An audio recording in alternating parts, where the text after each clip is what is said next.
Oh crap.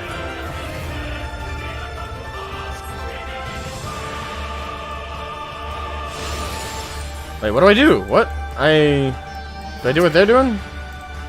Okay, no, they're holding it at bay. Okay, never mind. Thought I was supposed to be doing something right now. Yo, is it care? Okay. Oh shit, I guess what? You guys can be tempered. What? Why are you staying? No, go. Shoo.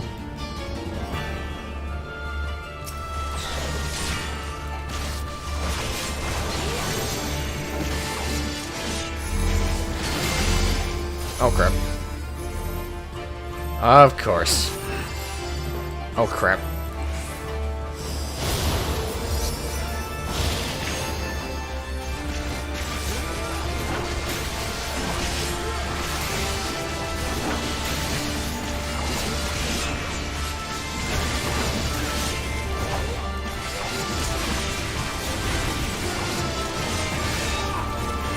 Oh, why do they always leave?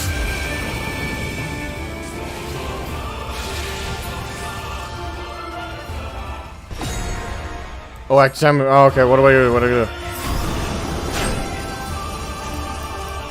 Get me out of it! What? I escaped. Why the delay? No, no, no, no, no, no, no, no, no. Crap, no.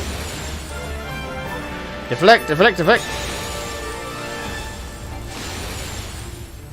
Come on. Fuck this bullshit! You bitch.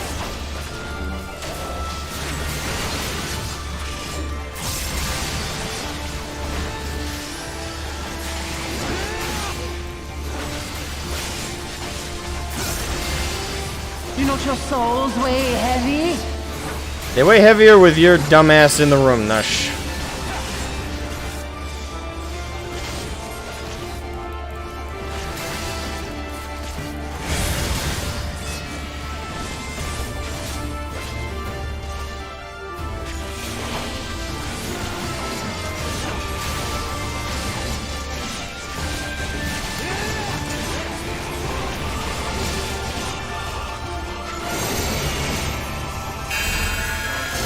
Oh, come on.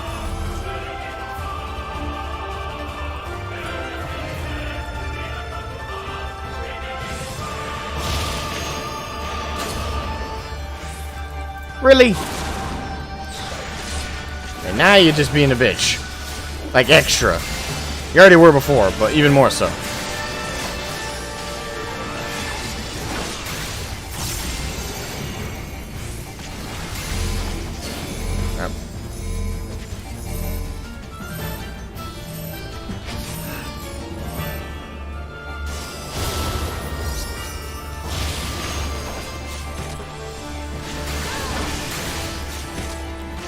Come on, last third of this bitch's health. Come on. Actually, more like last fourth, but whatever. Go down, go down, go down, go down.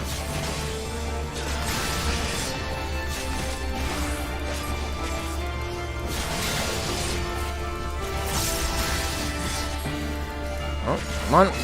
Boom.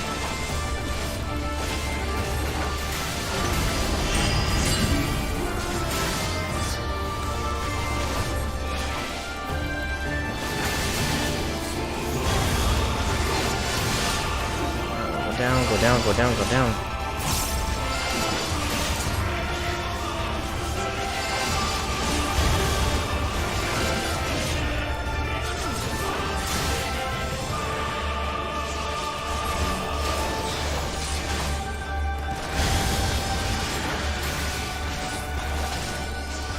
She's just spamming this shit right now?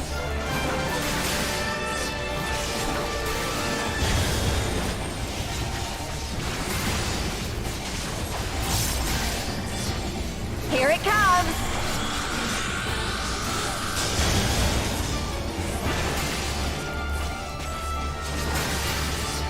Come on.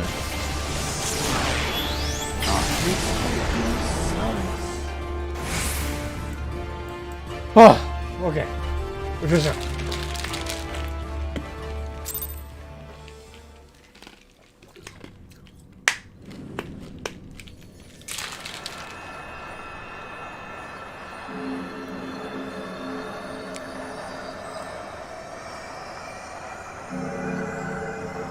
That's right. Piss off, bitch. Fuck you. Ah. That was fun, though. But damn. We did it! We beat her! Yes, we did. And nobody died. Knock on wood. Don't want to jinx it. Alright, so life sentence. Sounds better than execution.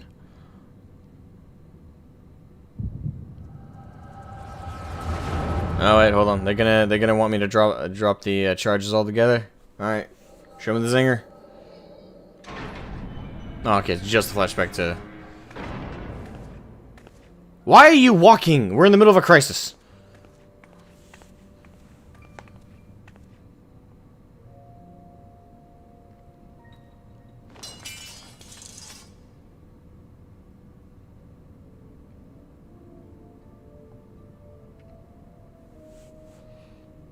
What is this? That would be called a sword. Sorry, I couldn't help myself. I'm only gonna say this once. The Ananta just summoned their primal in the throne room. My friends are fighting her, but they need help.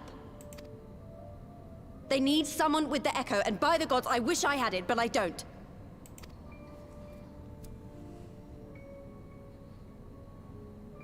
I told you before that you still had time, but things have changed. I need your answer now.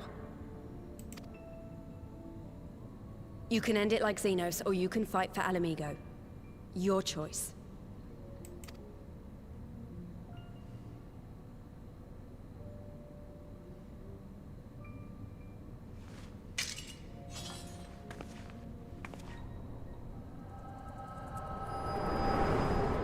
No, she made her choice. She made the right one. It's a life sentence.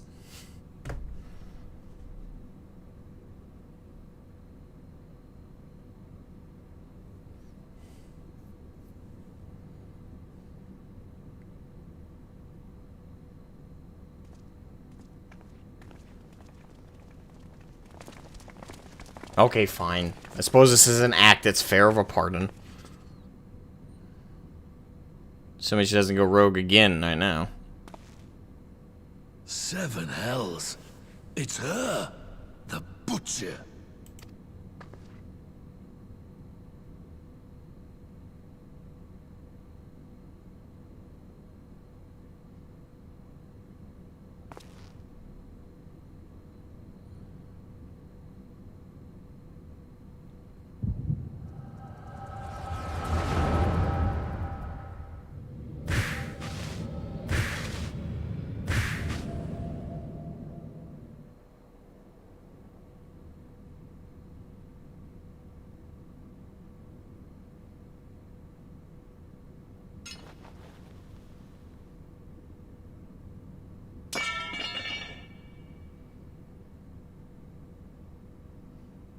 It's done. Take me back to my cell.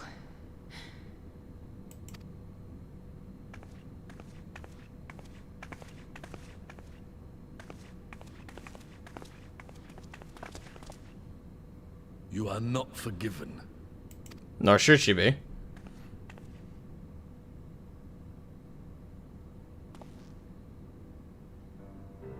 Not you. You I will never forgive.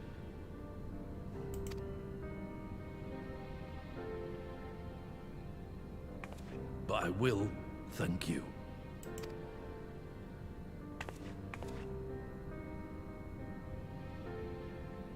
For standing against a primal and saving us from servitude. You have my thanks. Right attitude to have. Don't dismiss the wrongs done, but acknowledge the rights that have also been done. The right philosophy to have.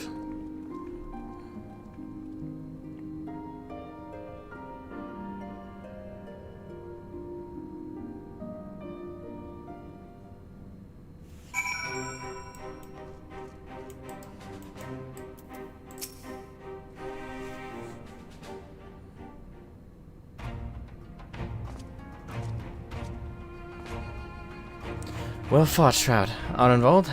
That was a near thing. Aye. I'll stand against the Caliana would have been brief indeed had you not volunteered for guard duty. We'd been enthralled as surely as our sentries were. They must have planned this far in advance. Security was my responsibility, and I know how dangerous primals can be. I should have... Gah! It's my fault. My stupid mistake. Nay, lass. We were all caught unawares. We will take this as a lesson, and watch our own more carefully in the future. And I have learned no second chances. You can be sure that the lackeys who smuggled the crystals into the throne... I'm joking, by the way. Don't take this too seriously. Into the throne room weren't the only thralls in our ranks. The soldiers who first spoke up in favor of the Caliana keeping their weapons springs to mind. A primal servant is betrayed by his aura. If you mean to conduct an investigation, I can identify any others acting under Sri Lakshmi's influence. Thanks, Ishtola. We'd appreciate your help. Appreciate the help. Speaking of help, I'd almost fell over when Fordola turned up. What was she even doing there? I asked her to come.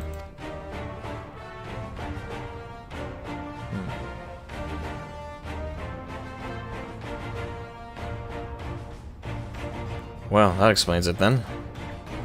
It's sad, but Ragnfried was right. Her victims will never forgive her for what she's done. And again, they shouldn't. But I don't think Fordola picked up that sword looking for forgiveness. She wanted to fight for her country. If you say the world in which Fordola grew up in is partly to blame for what she became, then as an Alamegan, I feel responsible for improving that world. We can't ignore what's happening right now. We have to show people a better way than vengeance, or we risk giving birth to a new generation of skulls. I know it's idealistic, but I want to help people to let go of their old grievances and make peace with each other. As I've stated before, that's not... It's delusional idealism if you expect the current generation, fresh off the occupation, to just forgive. That's not how that works. If you want people to forgive, it's not going to be this generation, period. Like, it doesn't matter what you do. You can't remove the scars. You can't undo the harm done. You can't do that. That's dumb idealism. However, if the ideal is over time the people of Alamigo, as in multiple generations down the road, to forgive, that is possible. You're going to have to wait for a generation that hasn't known the occupation and that has also heard less stories about it, about the worst parts of it. If you want people to stop hating, it's not going to happen in the generation that is fresh off the occupation, especially the older crowd. They have the scars, they have the bad memories, they have the bad experiences. It's just not going to go away. But if the goal is long term, that's actually feasible. Lisa's now a One Punch Man to me. Damn female Mike Tyson up in this zone. Fists illegal everywhere but the US. What? I keep bumping the damn... Sorry.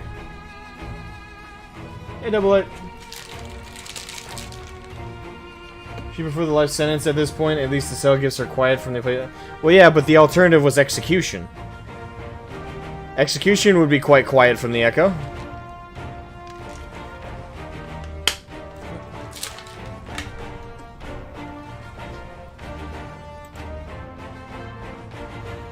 "'Tis a long and arduous path you have chosen, but one well worth walking. Rest assured that I will do what I can to help you reach your destination." Thank you, Alphino. The first step will be to get our representatives back in the throne room. They're a little shaken, but not one of them seemed ready to run. We're all determined to finish what we started. I will see that you are not interrupted. Shroud, you and the Scions are to stand down. Get some rest. You've earned it.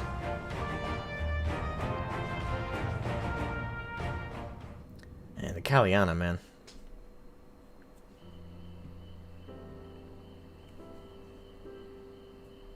Wait, is this the last quest in patch 4.1? I don't know. I'll check. It feels like we're about to start 4.2 Fine here. spot to contemplate the heavens. Aye.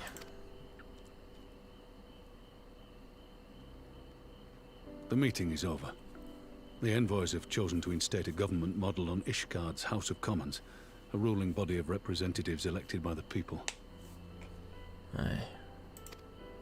Good. Good.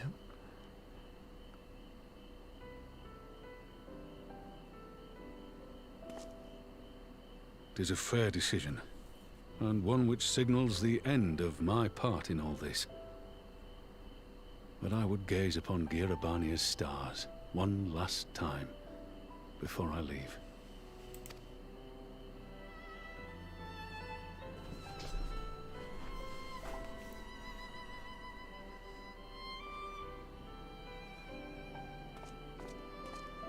No, I guess we'll just leave him there.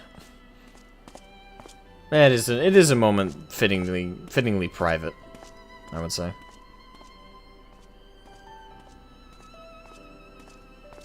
Okay, the British government. And not just the British government, a republic, a people's republic with elected officials by the people. That's what the U.S. is as well. The United States is the same thing. It's gonna have problems, and down the road they're probably gonna have corrupt officials. But starting out, the initial officials will at least be awesome, usually. Your Grace, there was no word. You really thought she was us, dude? Sorry, the weight of the footsteps should have been a clue. You are hereby dismissed as General of the Immortal Flames and relieved of your seat on the Syndicate. Oh, she's dismissed. Oh, damn. Ah. She's checkmating his ass. But, Your Grace... Raubon, I am no longer a child. Stay here in your homeland. Work with your brethren. Rebuild Alamigo. You desire to stand alone. I understand, but remember what happened. Yeah. She has the right mind of it, I think, in this situation, though. Because he's not going back because it's actually what he wants to do. He feels obligated to. Like, he made an oath, he made a promise, and he's standing by it, and he's also worried for her. But he wants to stay in Alamigo. That's where his heart is. I remember full well the consequences of my naivety, and thus did I consult at length with a most trusted advisor ere I embarked upon this course. A most trusted advisor? And what of me? Am I no longer deserving of your confidence? What trust can there be between us when you withhold the truth from me? Did you think me oblivious to the anguish in your eyes when you spoke of returning to Uldar?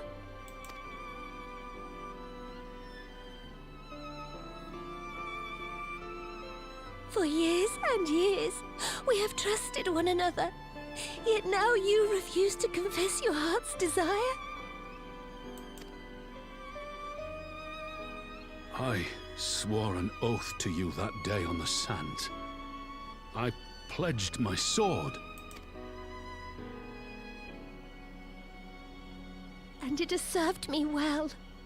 But in Pippin you have forged a new sword, as sharp and deadly as the blade you bequeathed him. I will show you a Sultana who can wield every weapon at her disposal, including Lolorito and his monetarist cronies.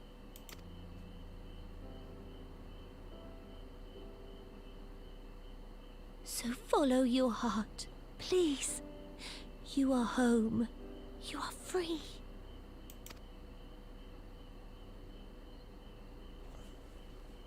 No more.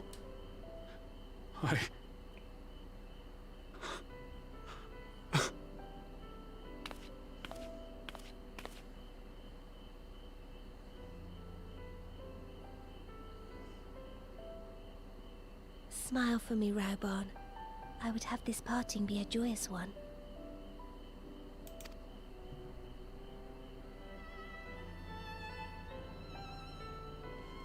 Thank you, Your Grace. It has been an honor to serve you and Uldar. Tomorrow you will serve Alamigo and fight for the good of all Eorzea. Am I understood?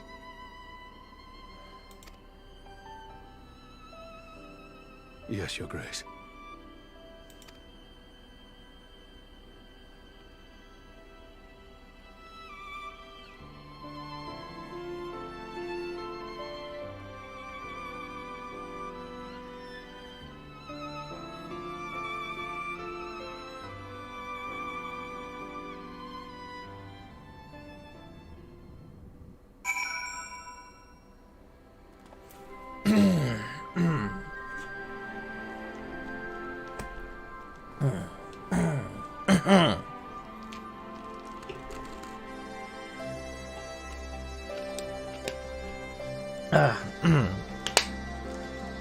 I love the writing. I do.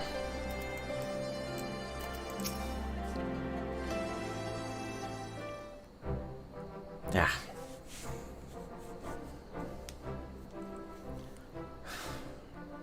Thanks for shielding us from Lakshmi, you two. If you hadn't been there, the rest of us would be worshipping her by now. Correct. You owe me a lot. You're kind to include me, Lise, but we both know who did most of the work. I could scarce keep track of the battle, let alone land a telling blow. Yep, that was my job. Yeah.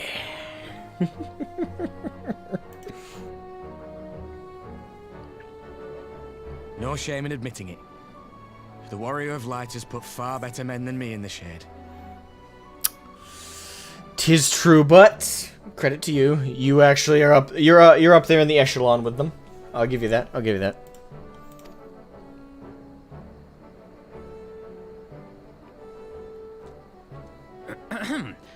Did I mention that I encountered the Sultana in the palace? It would seem Her Grace has come to Girabania to oversee the final stages of her relocation project. I may or may not have She was in passed search her. of General Oldin, and I directed her to the rooftop garden. I do hope he was still there. Ah. Are you in the habit of gossiping about the affairs of royalty, Master Leveilleur? Certainly not, Your Grace. I was merely informing my companions. Be at ease, Alphino. 'Twas only a jest.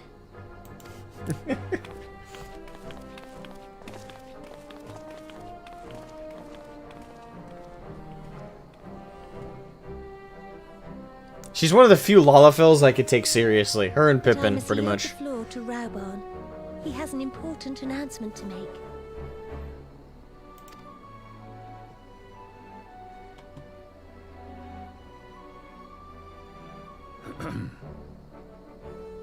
As of yesternight, I have been relieved of my post in the Immortal Flames and the Syndicate both. Wait, what is this? Wait, hold on. I shall be assuming my father's duties. And Oh. may I say that Tizona has never felt heavier upon my back.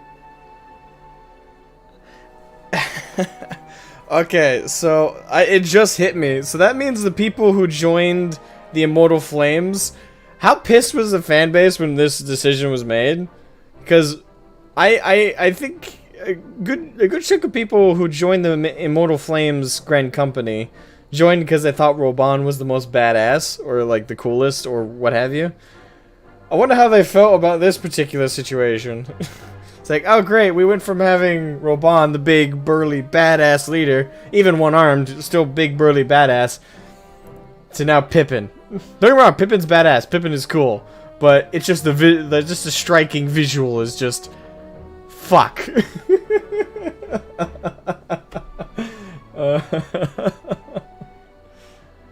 Mildly, it'll depend on the data centers. Okay. It would have been funny to me if there was a bit of a backlash about it. It's like, what? Oh god. How you liking post patch story so far? A lot. It's really, really good. The post core expansion patches seem to have like the most. Maybe it's because they have to have a more concise story each patch, but I've just noticed that like with the Dragon Song War and with this. there's a lot of quality to the post-core expansion patches. There's a lot of TLC and love put into the story and the patches.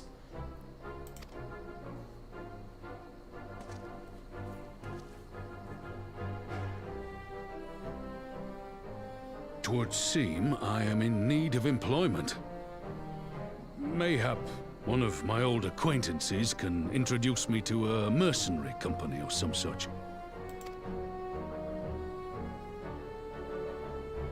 You may be getting on in years, Father, but you'd struggle to find a band of sellswords who wouldn't snap your hand off.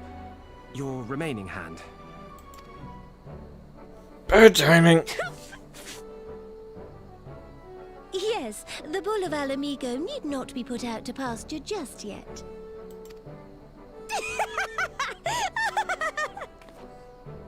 Your Grace has developed a wicked edge to her humor, and you, Pippin, would do well not to laugh when the future may hold the same for you.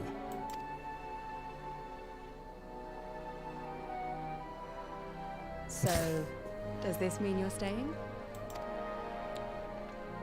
Aye. That seems to be the way of it. I would be glad to aid you in rebuilding our nation, if you'll have me. I wonder if we'll ever get like a prosthetic arm for him. He says, "Welcome home, Rauban."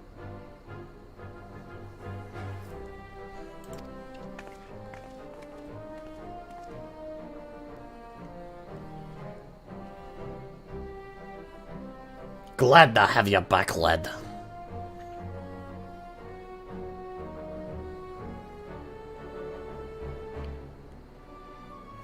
Well, that was unexpected. Though you seem distinctly unsurprised.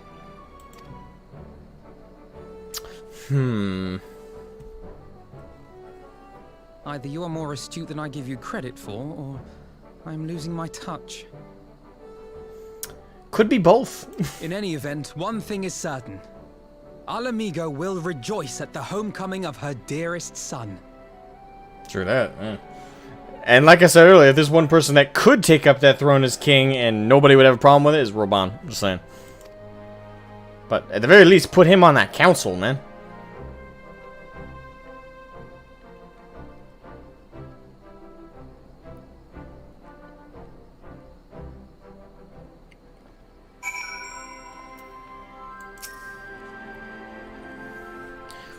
I think it's about time I headed back to Raga's Reach. What next for all of you? Alderzane will be eager to hear of recent events, so I shall join you, if you've no objections. I'd welcome the company. Shroud, why don't you come along to the Reach as well, once you've said your farewells to Nanamo and the others? Of course. He could kill lesser beings with a look. It's true. Alright, upon completion of this quest, you will be able to access the palace's rooftop gardens by speaking to the royal menagerie attendant. Okay. Alright, Return of the Bull. Alright, real quick. I want to check to see if this is the last quest in 4.1. I'm just trying to keep track of which patch number we're on. Just so I know.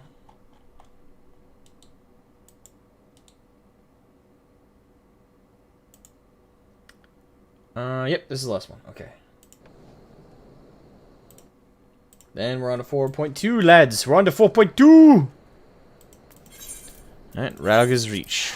Let's port over.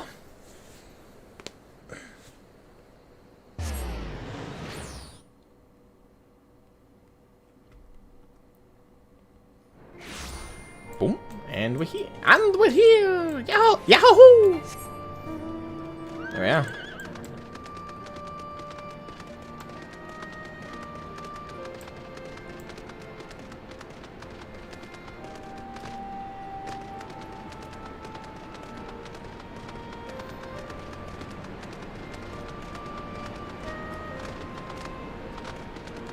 And boom.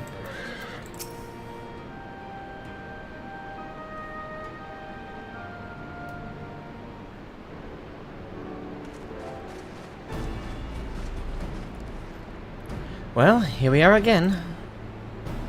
Alphino has regaled me with a thrilling tale of hidden treasure troves, mid-meeting betrayals, unlikely alliances, and joyous homecomings. It would seem I missed everything. I was patrolling the palace grounds when Thancred and Ishola when we heard the report of a primal in the throne room. I honestly doubted my own ears. As others have said, we were lucky to have our echo-blessed champions nearby this time, but we'll need to keep a closer eye on the Kaliana. You could say that again. This whole episode has reminded me just how far apart our kinds still are. It looks like centuries of fear and mistrust really can't be washed away in a day. No shit. Sorry, Lise. That's a little bit of naivete slipping through. But someone has to make an effort at reconciliation if these conflicts are ever going to end. Correct, that is true. Need to be the first one to make the efforts, but understand it's going to need a lot more than you and a lot more time to develop it. It's not something that just happens. Naturally, a lot of people are crying out for vengeance, but I've been doing my best to calm things down. Violent reprisals will only lead to more summonings. Indeed. Indeed, violence will ever beget violence, as the Emperor has learned to its cost in recent times. In any case, summoning Lakshmi was the Broodmother's doing, and whoever replaces her might not be so keen on the idea. We'll just have to watch and wait. Which isn't to say we won't be putting the safety of our allies in the Vera and M tribes first. I plan to have resistance scouts keep track of Kaliana's movements at all times. My parents will be relieved to hear that. What are your plans for the rest of the Resistance army out of interest? Are we prepared for Imperial counterattacks? That would be a question for the Resistance's newest recruit, a military commander with far more experience than me. What? The Bull of Alamigo? We call it an army. We call it an army, but the Resistance is really a collection of smaller independent groups, and when Conrad passed his command to me, that authority only extended to the freedom fighters based in Rauga's Reach. He just happened to be serving as a Resistance spokesman at the time, and needed someone to take over the role while everything was in disarray. But that time has passed. When I speak with the other leaders about reforming the army under the new government, I'll be nominating Roban as the overall commander of our forces. He has more experience than the rest of us put together, and we stand to learn a lot from him. Smart. Indeed. Indeed. He is, in all respects, the ideal choice. Assuming he accepts the post, Alamigo will have added a formidable weapon to its arsenal. And given the progress of Nanamo's resettlement initiative, I see great cause for hope. The seeds which we so carefully sowed have begun to quicken, my friends. I like that. We tend to our promises and watch as Alamigo blooms.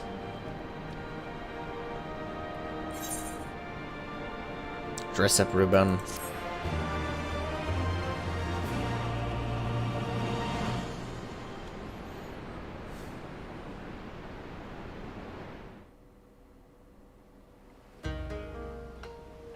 Well, this is going to be hinting at what 4.2 is going to be involving in. Gosetsu? I do give thanks to the kami that my makeshift raft withstood the fury of the seas. I can't do a good impression of the actual voice, so I'll do my own. But there their generosity ended. Without coins in our pockets for new attire, we are doomed to look like so much jetsam.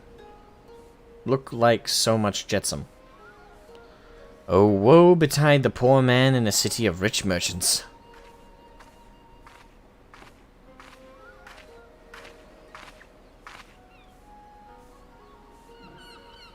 They're not gonna pull the amnesia bullshit, are they? These dango are delicious. Will you have one? More sweetbreads? I surrendered my blade to secure what few coins we have.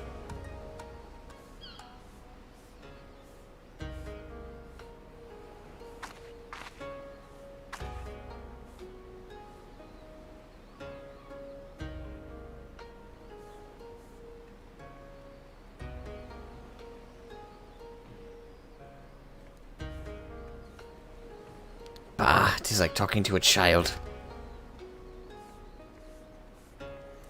Why fate saddled me with this burden I shall never know, But I am alive, and I must return to my master's side.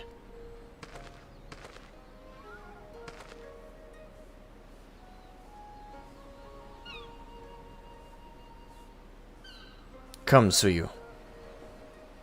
We shall find a ship to carry us across the Ruby Sea.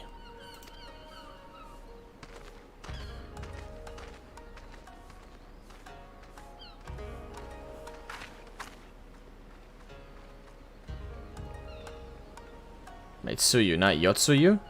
Is this just a pet name? Yeah, I'm getting the vibe that they're gonna pull the amnesia kind of storyline thing.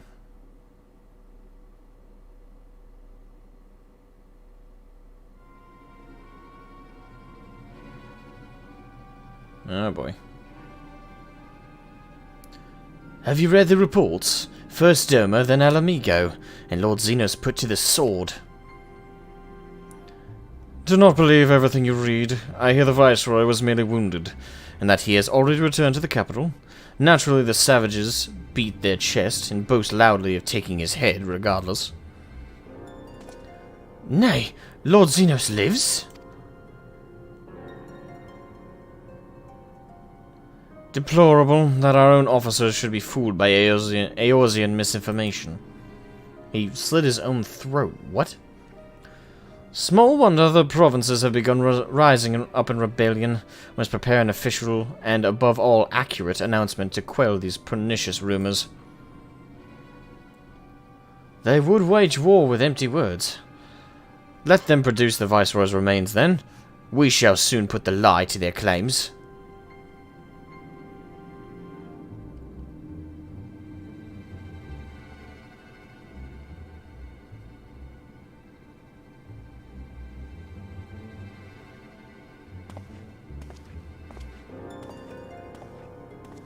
Oh, I think I know what the answer is. I think, so the white mask, the white robed, the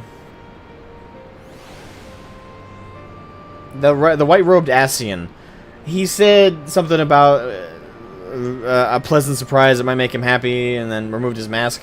It just occurred, did he change his face to Xenos's? And he's now pretending to be him? The fuck? Man, that's fucked up. That would explain the Emperor's reaction, though. Alright, let's get on to the next one. Tidings from the East.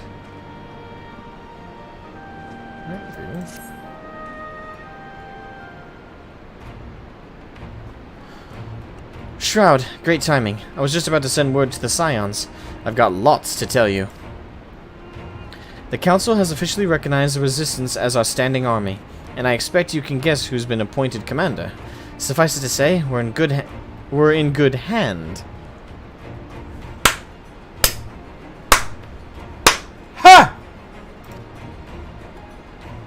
Having the Bull of Alamigo at the helms done wonders for morale.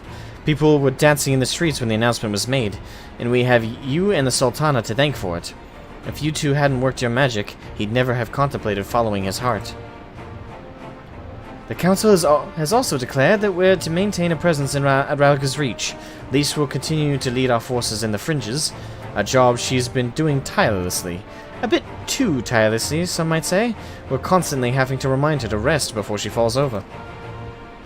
That's an exaggeration, and I always get up again. Anyway, we can hardly afford to lower our guard now.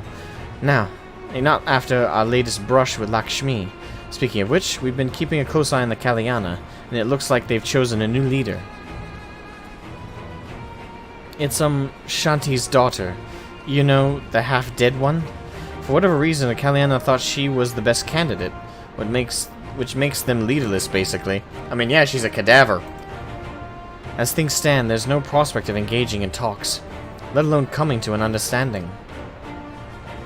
But I won't let that stop me. I'll keep on reaching out to them until they finally see sense.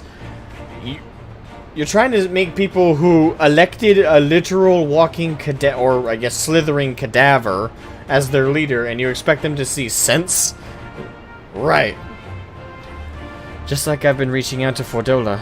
She still won't meet my gaze, but she's given up trying to ignore me. May only be the odd grunt, but at least she's responding. I'll get through to her yet. Well, keep at it. Shroud, there you are.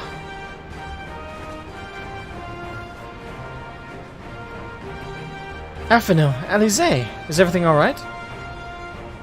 We've received word from Tataru. Hancock has apparently acquired information of great interest and urgency. More than that she didn't say. Only that we should come to Kugane right away. Ooh, we finally get to reunite with Gosetsu. I had a mind for the two of us to set forth together, but Alize is determined to make it a party of 3. You were gonna leave me? As I've told you more than a dozen times, brother, my wounds are quite healed, and I would benefit from some fresh air. Besides, oh, okay, no, her being included, okay. Besides, you may well need an extra pair of hands. Hey, Kalkia, what's up? Welcome. By God, these streams are fucking long, but fret not, I caught up. You think these streams are long? This is nothing compared to what some other streamers do. Some streamers stream for like 8-9 hours. Some 12. Then there's the 24-hour folks. Whether we be 2 or 3, we should depart as soon as possible. You will be joining us, I trust? Huh. I was about to say I'd come too, but I'll just have to settle for cheering you on from afar. Good luck with whatever it turns out to be. Thank you, Lise. Rest assured, should this business prove to be even tangential, business prove to be of even tangential concern to Alamigo, we shall inform you without delay. Let us be off then.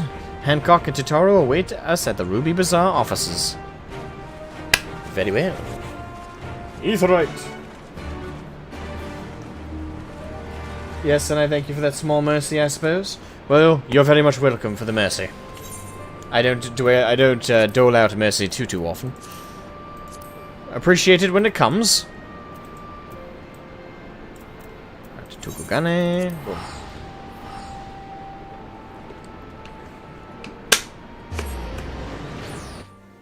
There we are.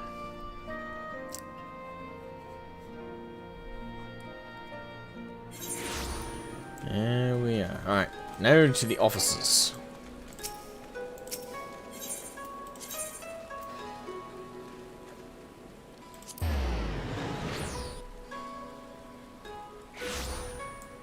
There we are.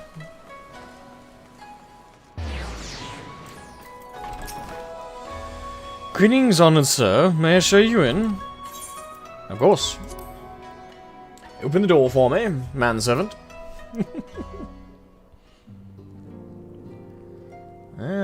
Ooh, a full crew.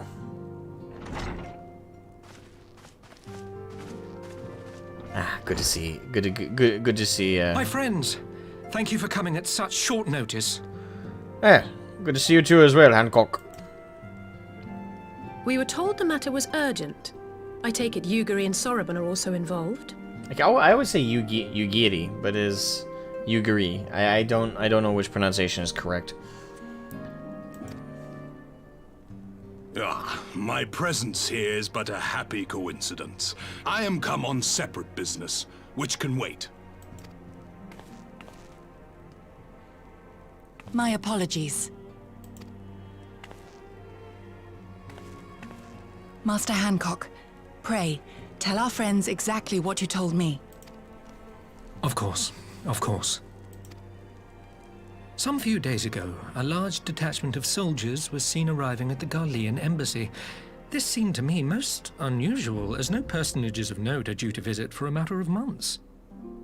So, I made a few inquiries, whereupon I learned of a most curious rumor. Apparently, the soldiers were dispatched to Kugane to investigate recent sightings of a certain individual. Yeah, Yotsuyu, right? The late acting Imperial Viceroy of Doma, Yotsuyu. I beg your pardon?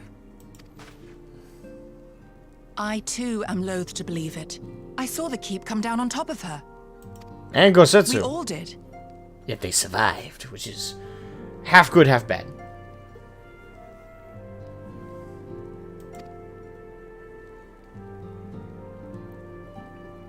I would not presume to question your eyewitness accounts, nor am I one to take rumors at face value. The fact is, the Garleans have no knowledge of what took place at Dormer Castle. They may well be chasing after a woman who merely resembles Yotsuyu.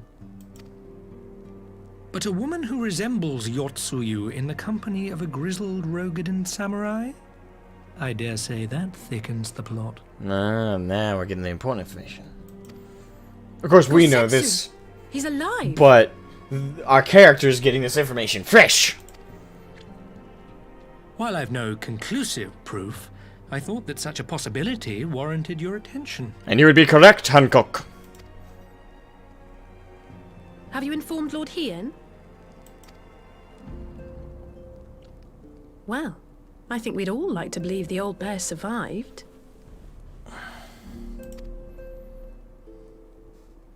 Indeed.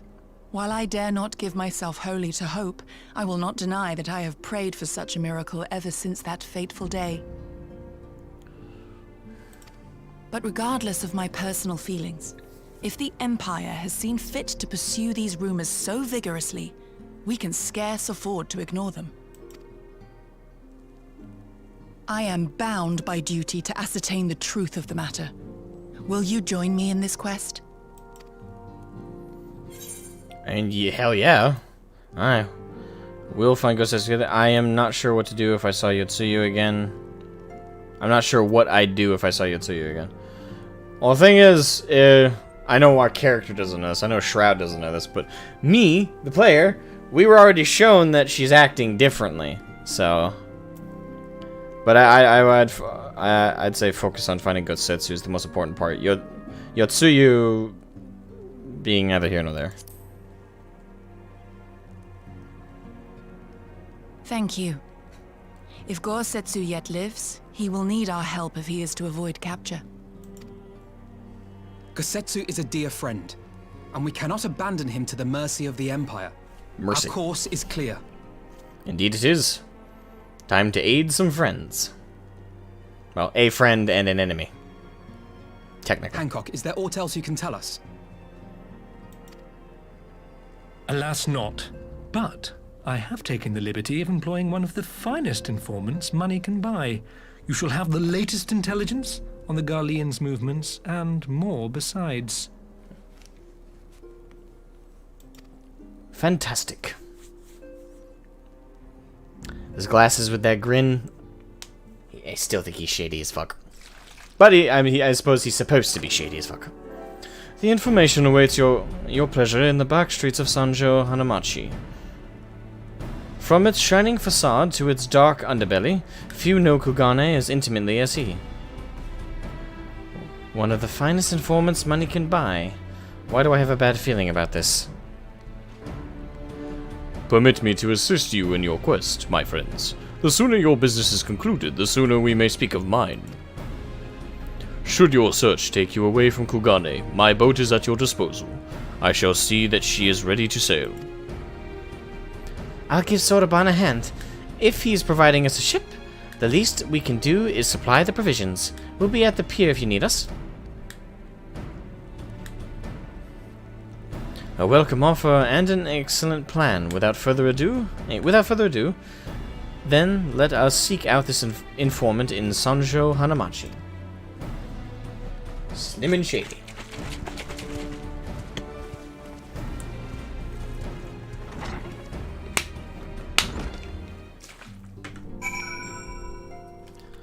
Alright. I'm excited for this, though. Finding Gosetsu. Oh, let me... Okay, no. Not what I thought. Alright, good. Nope. Crap. I keep forgetting I can't mount up. Wait, where do I gotta go in the city? Rakuza District. Alright. Rakuza District. And boom.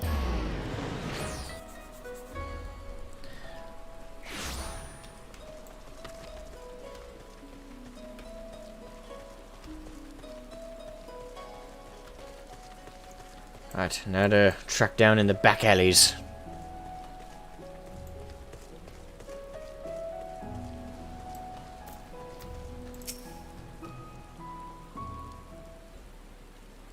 This should be the place. Now we wait to see who comes.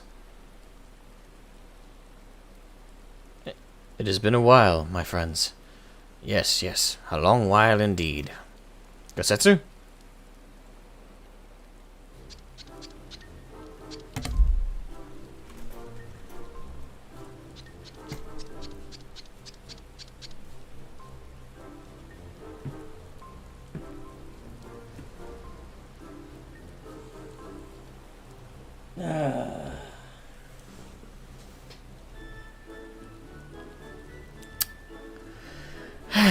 I knew it.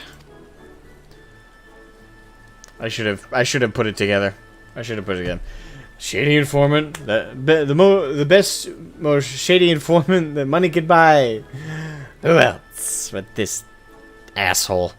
Kyoto, any funny business and you know what will happen, I trust. No funny business. Only loyal service and the finest quality information, of course. Such quality does not come cheap. No, but then Hancock already paid you. Honestly, you must think we were born yesterday.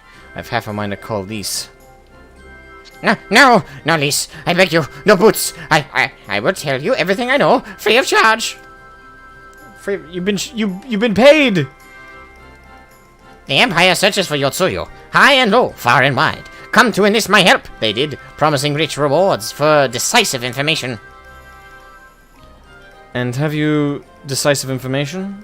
Were the two individuals cited here indeed Gosetsu and Yotsuyu? Alas, see them with my own eyes I did not. But the Imperials are confident. Yes, very confident indeed. Look at the size of their contingent. But here is something they do not know. A rumor which you will find most interesting, I think. They say an elderly Rogadin samurai appeared on Kogani Dori with a beauteous maiden and sold his katana to a pawnbroker. 'Twas no common katana either, but one of surpassing craftsmanship. Well, that is interesting. Assuming it's true, did you corroborate the rumor with the pawnbroker in question? No. Regrettably, I do not have the working relationship with the master of Shofuku Hold on, I think I can get this. Shofuku Shishitin. Shofuku Shishitin. Now, why would that be, I wonder? If I didn't know better, I'd think he'd lent you money. Ahem. He will help you, I am certain. While you speak with him, I will make contact with my Garlean connections and learn what I can of their progress. And tell them about us. Fuck this guy so much. A glimpse of the blade is all I need to be sure. But is it wise to let the Namazu out of our sight? No, he'll betray us. No, he will fucking betray us. No more betrayers, no more boots. To divide our forces is simply more efficient. He's right. Really? We're gonna trust this little sleazeball? He fucked us over before. Given the urgency, we would do well to split up. And so I will go with our friend here. Nothing improves efficiency like the... Wait, to the Garleans? They know you. Yes. We will go together, and there will be no boots. Except hers. Let's be about it then. Good luck with the katana. Shall we reconvene at the pier later on? Fragrant as the Ruby Bazaar offices are, I prefer the fresh air. I don't know why we trust that guy even remotely. I believe Alize has her task well in hand. Shall we seek out the pawnbroker?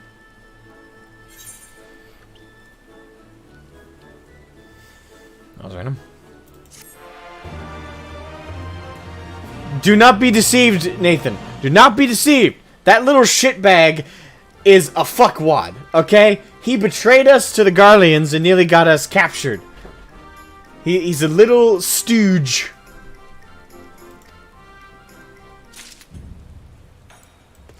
Do not be deceived. His cuteness is a lie. He's as conniving as the He's basically Rumpelstiltskin. Except even more shady.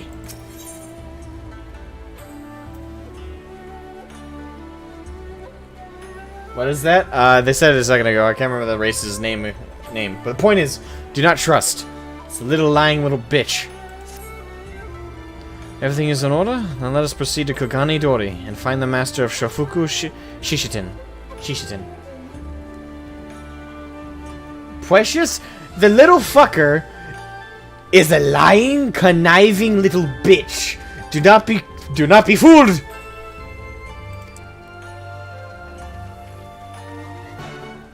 The one creature more sleazy than a Lalafell, no doubt. It's true. Little fuckwad. I find him funny, but I don't like him. He's an ass. Alright. So the Kogani Dori markets.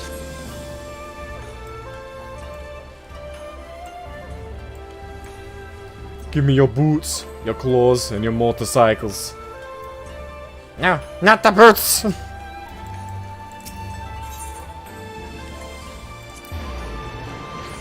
These boots were made for walking, and that's just what they'll do. And someday Lisa's boots are gonna walk all over you. Kinda rhymed.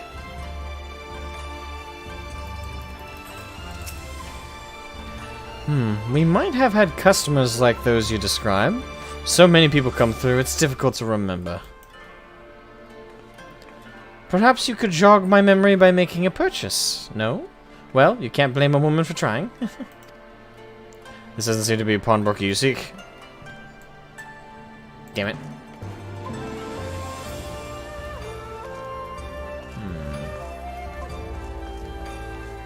There's a pushy pawnbroker. A Rogan samurai and a maiden? Never seen him. Now, if you don't have any business with me, make your way for someone who does.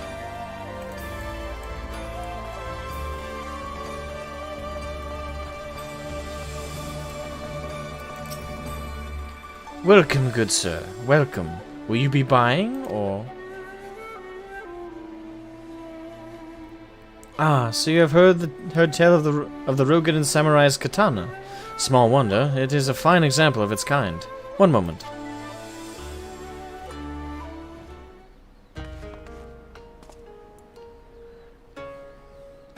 Dare I hope you found our pawnbroker? We did. Excellent work, Shroud. And that is the katana.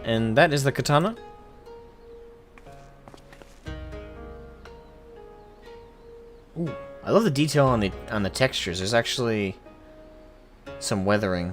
Nice. There can be no doubt, it's Gosetsu's blade.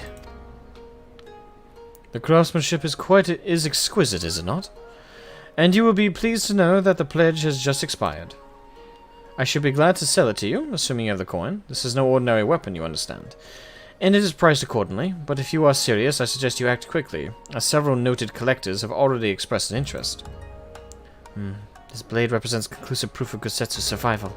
I suppose this could be considered a necessary cost in securing its safe return, yet it is not a decision I can make alone. Least of all when our nation is scarce begun to rebuild. I'll pay, yeah. Nay, my friend, grateful though I am for the offer, I cannot ask this of you. It is enough to know that Gosetsu is alive and well. You giddy, wait. The Scions will buy the katana. Pray consider it a gift. Master Alphino, wait, why do you accept his offer on behalf of all the Scions, but my personal coffers could not possibly be disdained by buying it? What? Just pay me back! Truly, yet in matters of coin, would Mistress Tataru not expect to be consulted? Come now, our friend would never have relinquished his blade were the need not great. And are we not bound by honor to help a friend in need? I say we are, and I am sure Tataru will wholeheartedly agree.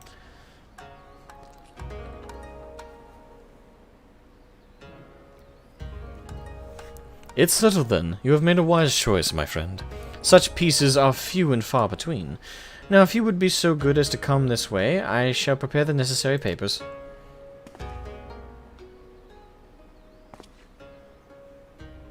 Looks like this one. Hey, I may be a dork, but that's my job.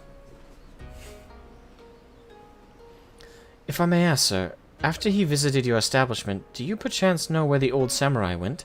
He is our friend, and we would return his weapon to him. A friend of yours, you say? I see. Well then, I suppose there can be no harm in telling you. No sooner had I provided him with the requested sum than his pretty young companion began clamoring for a dango. I duly recommended those served at the Yumeneku tea house, and thither did they set off. Clamoring for dango. Can these truly be the same people? It makes no sense. Some manner of code, perhaps, but it avails us not to speculate. Let us go to this tea house and see if we can pick up their trail.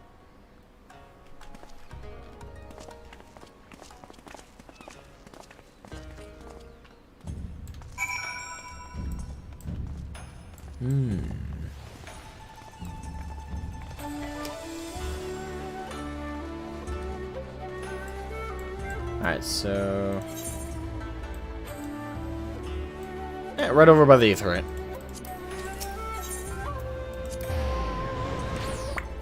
Instant transmission. Alright, bada bing, bada boom.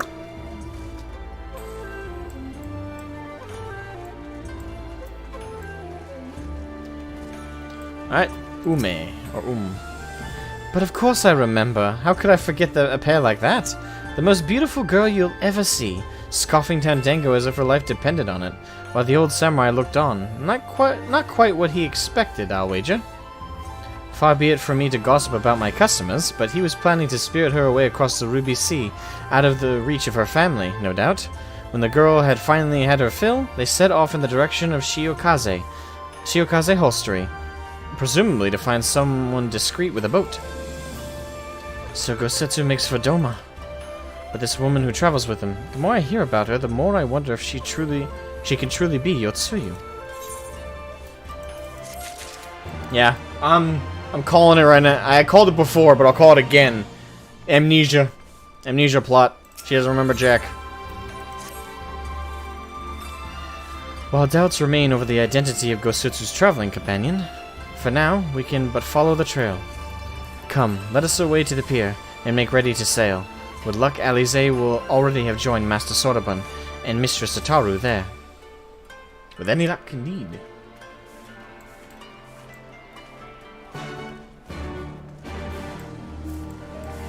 We're making progress. Alright, speak with Soraban at pier number 2.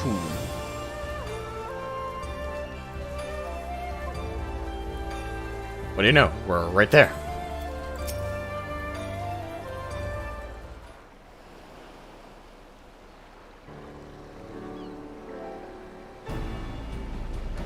Excellent timing, my friends. Mistress Alize arrived here moments ago.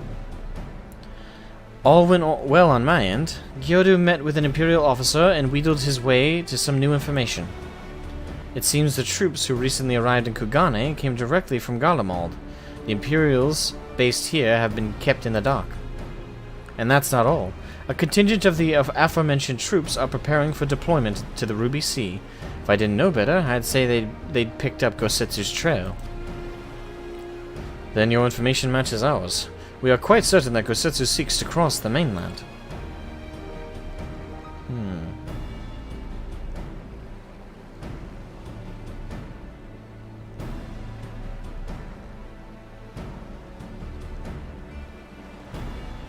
I'm sorry, did I hear that right? You used the Scion funds to buy Gosetsu's katana at the asking price? Now that part is definitely the part that's gonna piss her off. Aye, well, we were in some haste, and it seemed a worthwhile gesture. Speaking of which, here's the contract for sale. Pray see that the man is paid.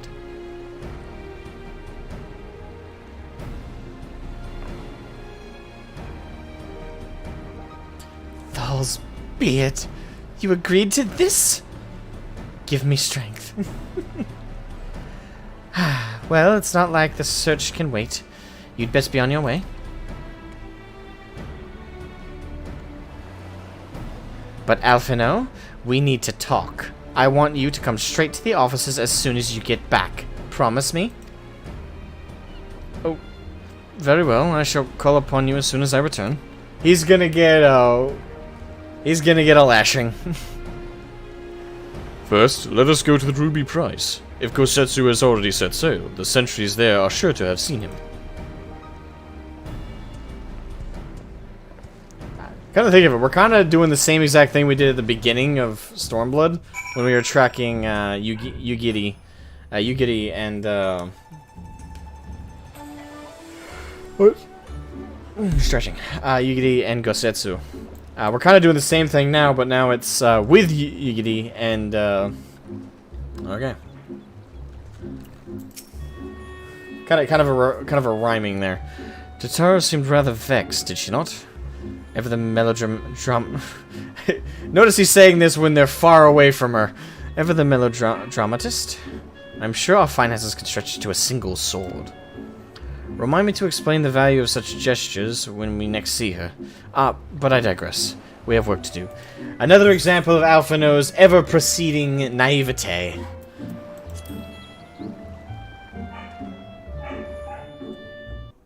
Oh, right. That was in that movie. Okay.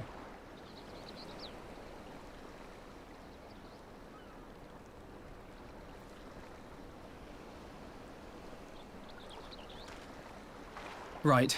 I suggest we begin by learning what we can from the sentries. Indeed. We're about to get into a fight, clearly. Yep, that would certainly suggest that.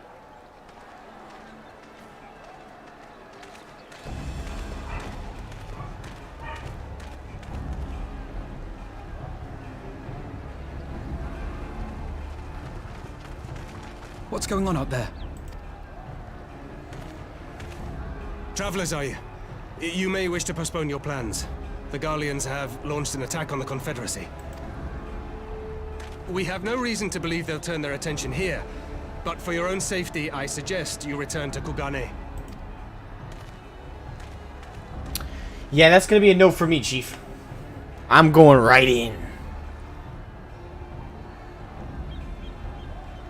Great speaker, horrible with money. I wouldn't even say a great speaker. Sometimes he really falls on his face.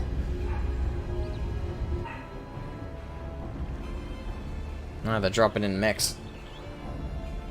The Garleans bear no love for the Confederacy, but with Doma lost to them, why would they attack? Unless Yotsuyu is on that island. They really want her back. Even if she isn't, our allies are under attack and they need our help. Indeed. We will help them, while you remain with Soroban. Arguing will only delay us. Is that clear? Even wounded, she's more badass than you, man. Fine, but you haven't heard the last of this. Am I wrong? Soroban, we may need to make a swift exit. See that the boat is ready to sail at a moment's notice. It shall be done. Good to hear. Alright. What, and you're going to swim there, are you? 'Tis the quickest way, and you may rest assured I've been practicing. I can fly. Yeah! Come. I give that a whopping 2 out of 10. Can we not jump as stupidly? That was still better. Nobody gonna go for a dive? An opening. What a face is lacking. Leave this to me. Come to Papa. Oh, come on.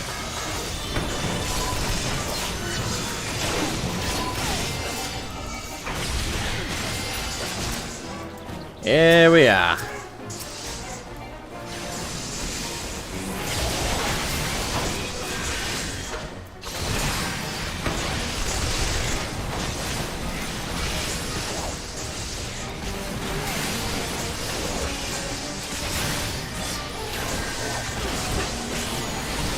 Alright.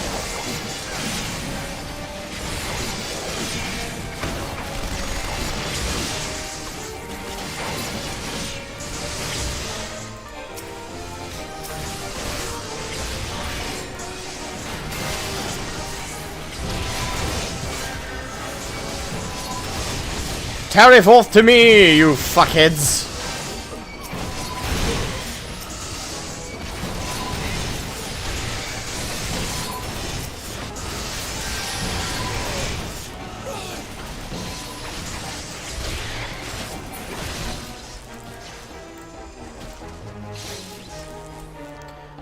You're here for the old man, yes? He's at top. You'd best hurry. Okay. Run!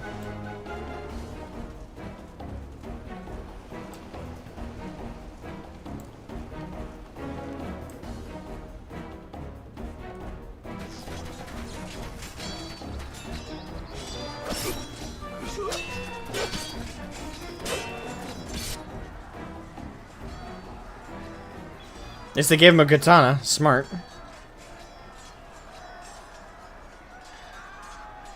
Lady Yotsuyu, we're here to rescue you. Please, come with us. Stay back, Tsuyu. Yep, definitely amnesia plot. Oh shit. Are you all right? Is he all right? Gozetsu!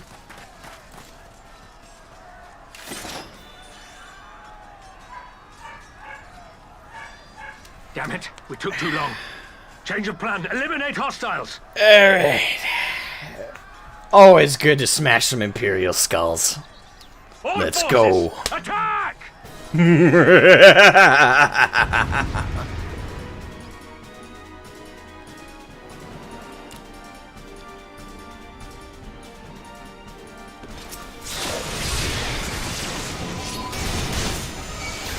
I'm into the fray. Come and taste my blade.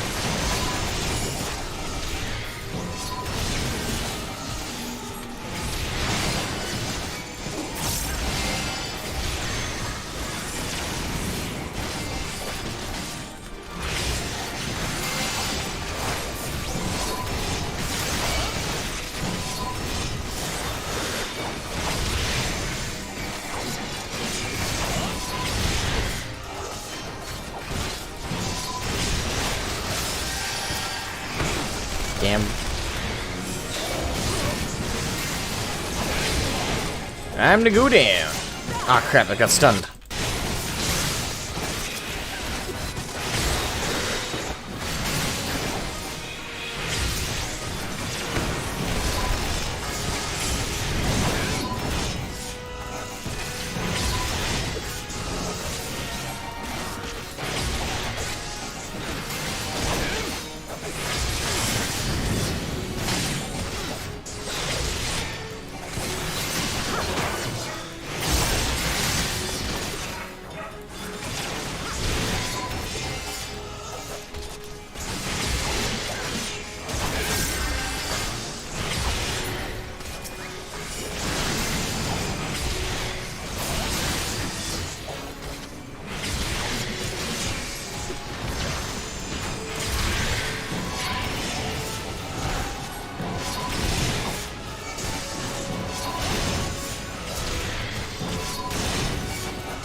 Come on, go down, go down.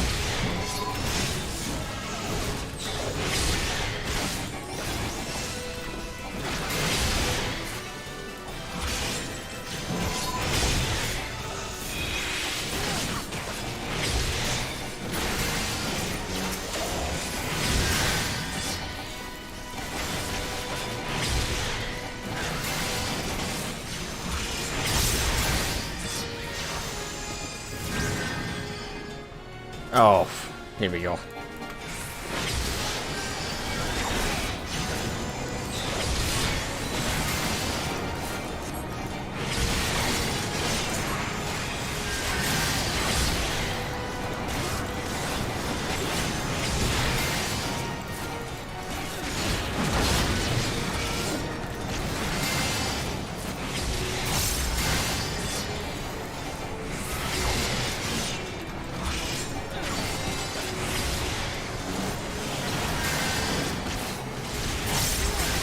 Fucking piece of shit machinery. Why do they gotta make them so durable?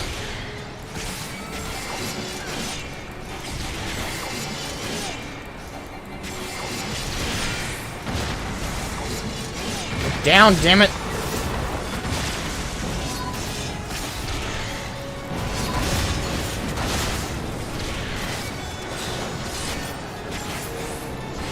The art of my forebears.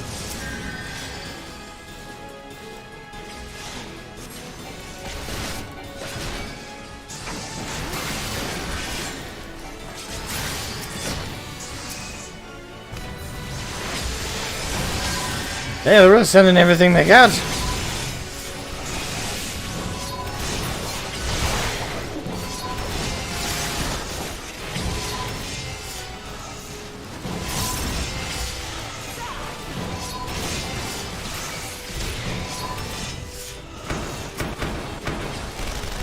Now that's just cheap. Face me on this rock. I will destroy you all.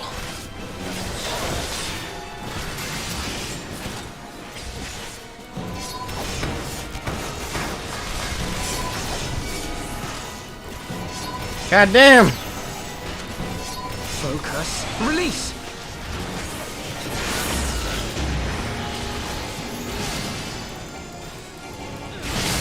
Really giving it their all here.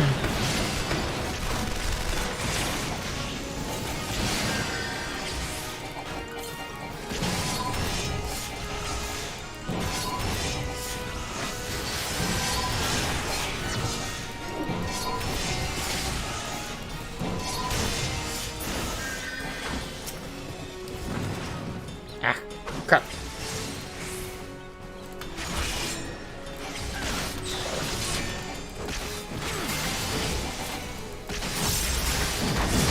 Damn it.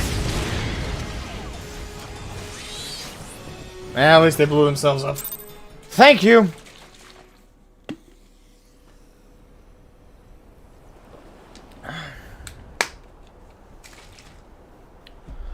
Whew. Gosetsu, thank the heavens. Yugiri, my friends. The Kami were kind to guide your steps this way. It's over. The Imperials are retreating. I suppose we have you to thank for that. Nah, you guys weren't exactly slacking off. Mazu plushies, I want one. Fine, get one, but just know that's a plushie of the devil. But they would never have come here were it not for her.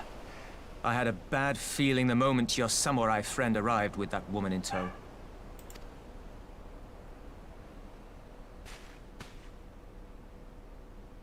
Do not be afraid, Suyu.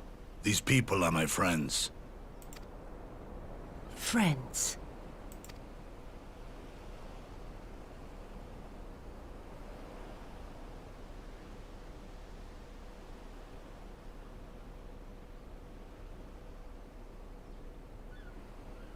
Forgive me, but at the risk of souring the mood, I believe you owe us an explanation. You may start by telling us what happened at Doma Castle. Of course. No, I don't want one. I'll not begrudge you that. As you know, we were trapped inside the keep when it collapsed. But even as the roof crumbled above us, so too did the floor below. We were swept out into the One River, where we would surely have drowned had a stout wooden door not chanced to float by, offering us a raft of sorts. Exhausted, we drifted out to sea, at the mercy of the tides, which saw fit to dispense us on a desert island. Can you really call that an island? It had one tree on it. She was with you the entire time. Aye. 'Twas her kimono which saved her from Hien's blade, believe it or not. Some Garlean witchcraft in the weave. Ah. But it offered precious little protection against the fall.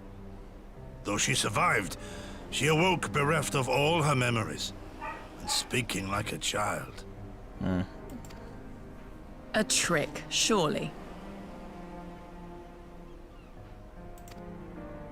That was my first thought, and I contemplated cutting her down and being done with it. Contemplated it long and hard. Yet the Kami saw fit to deliver us from certain death. 'Twas their will that we survive, both of us, together. And together we shall go before our master. He shall be the one to judge. Judge what? She's your prisoner, old man. Do with her as you will. Call her Tsuyu, or whatever else tickles your fancy. 'Twas a name given out of necessity whilst on the road. Nothing more. As you say. But I remember can't this, our people I can't suffered blame his much skepticism. at that woman's hands. Yeah. When the time comes, I trust you won't let emotion blind you to what needs to be done. You have my word. Well, I must be going. I have an unholy mess to clean up. You should be on your way too, before the Imperials decide to take another tilt. Oh, and we'll overlook the tithe this once. You're welcome. Why, thank you. I appreciate it. Yeah. The tired old debate, does one need to be aware of their wrongdoings to have to pay for them? It's, that one's a long old trope of a conversation. Yeah. I'll reserve my opinions on that one, since everyone's got a different variant of that on that one. It's a very complex thing. As Sunsui says, we should move on. It would not do for Yotsuyu to be seen here. Now, if I know my sister, she'll already be waiting with the boat at the nearby pier. Let's go and see if I'm right.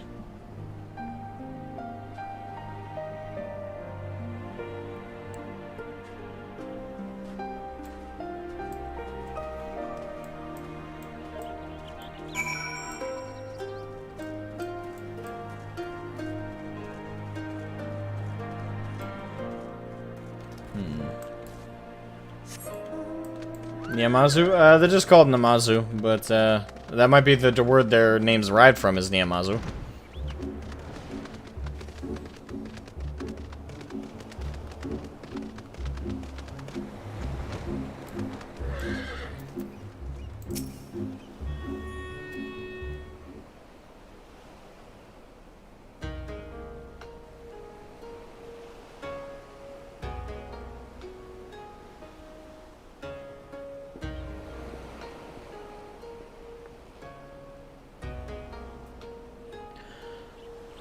Gosetsu, thank the gods you're safe. It was all I could do to watch the battle from afar. And it was all I could do to restrain her. Can you blame me for worrying? Strong as Shroud is, anything could happen in the chaos. But enough about me. We need to talk about her.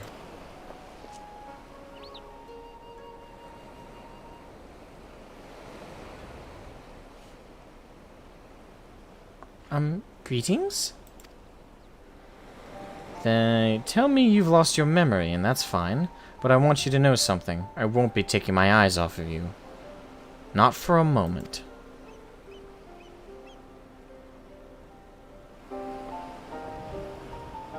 These people are strange.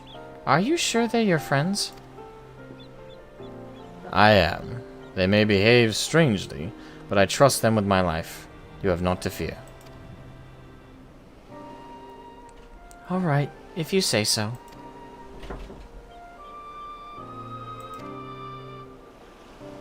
Silence of disapproval. Right, 'tis past time we set sail. I, for one, would not keep Lord Hien waiting without due cause. Aye, and the longer we tarry, the more we risk inviting trouble. Lest you forget the Red Kojin bear no love for Yotsuyu either. I shall deliver you to familiar shores, near Isari, but out of the village's sight.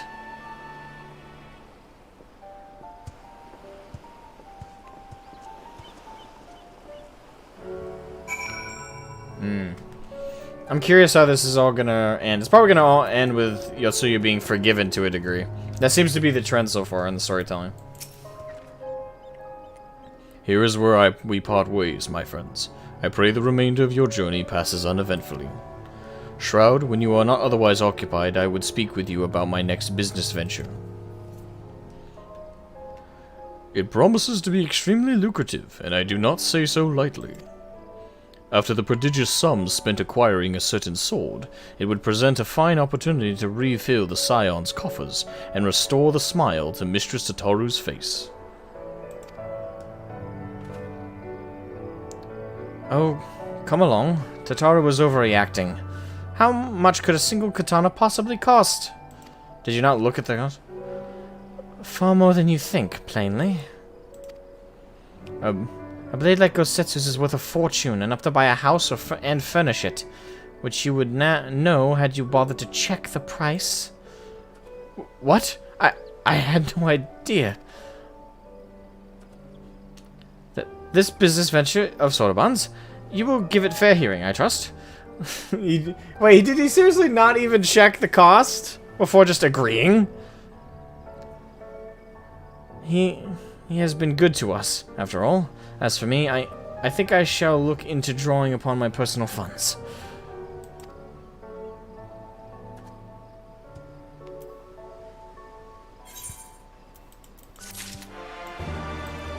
Oh, it's an unlock too.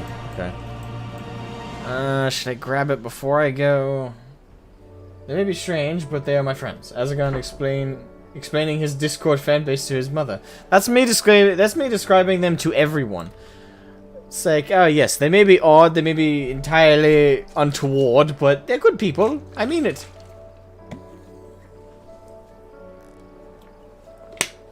Yeah, y'all are weird people. That's why you're there. I suppose it's kind of good. Alright, so I'll grab this right now. You would know more of my venture? Excellent. I should be glad to tell you all I know. Though perhaps it would be easier to let our anonymous client speak for his or herself. Here, their missive. For the Ruby Sea and all who call her home, we seek the aid of the warrior who laid low the Lord of the Revel. But first we bid him make haste to Hell's Lid and quell the Oni that dwell in its deepest depths. Should he succeed in this test, we shall speak of the true endeavor and consummate reward. A strange proposal, aye, though it must be noted that they knew both of your deeds and of our part in them. The Red have no love of trickery, so I doubt it a trap of theirs. And should this client have honest intentions, then for the sake of these waters, it may behoove us to engage them further. As for their test, enclosed with the missive was a magicked dagger, along with instructions as to how it may be used to open a hidden passage into the depths of Hell's Lid. I should mention that this dagger is old and exceedingly valuable, that our client was willing to entrust it to us without a guarantee of our cooperation bespeaks considerable wealth, and more importantly, considerable reward. If you are willing to undertake their trial, I shall journey to Hell's Lid and prepare to open the path. But given the financial incentive, I think it for the best that if I went and fetched Mistress Tataru, wait for us there, then. Very well. Alright, so I'm just grabbing that. I'm actually doing that right now. But I'll probably do that on my own time. Alright, back on track. Yugiri is eager to see Gosetsu safely back to her master. Okay. We must meet with Lord Hien as soon as possible, though mayhap not at the Enclave. I will send word requesting that he receive us at the House of the Fierce, where there are fewer prying eyes.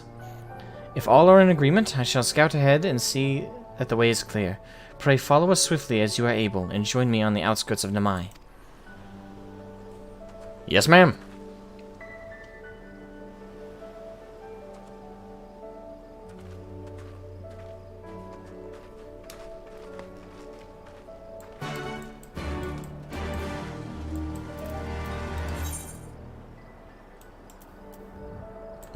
Might as well just go right through.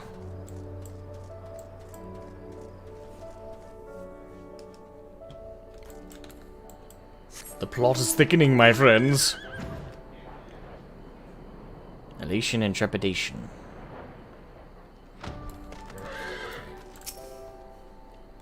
All is well? Good. The others are hiding nearby. Let us proceed. Quietly, if you please.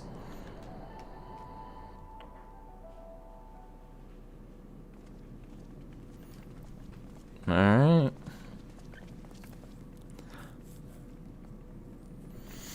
I'm really curious how this is gonna go down. My Lord Ian, I am returned. Save your tears for the morrow. For we who yet walk the path should not think too much on the destination. When the hour arrives, we shall welcome what comes with open arms. And welcome it you did, even as the keep fell down around us. At that moment, in your smile, I spied a shred of hope. One which I have clung to ever since.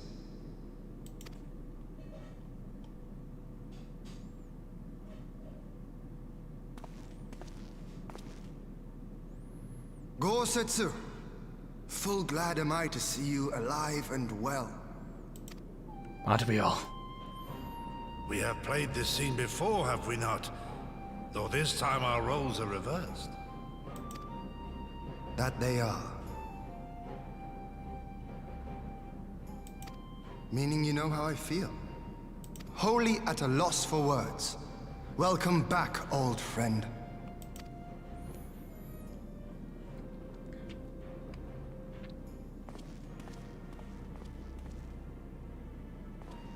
Now then, though we rejoice at your return, it seems you have brought with you certain complications.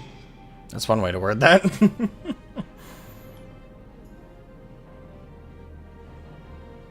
Rise, my friend. Tell me everything.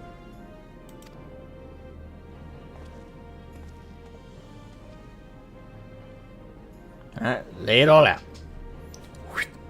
Lay it bare, lay it flat. The Empire is bold indeed to send a token force to engage the Confederacy. That's one way to put it. As acting Viceroy, Yotsuyu would have been privy to Imperial secrets. The Garleans will not soon give up the chase. Nay, it will end with her capture, or her death.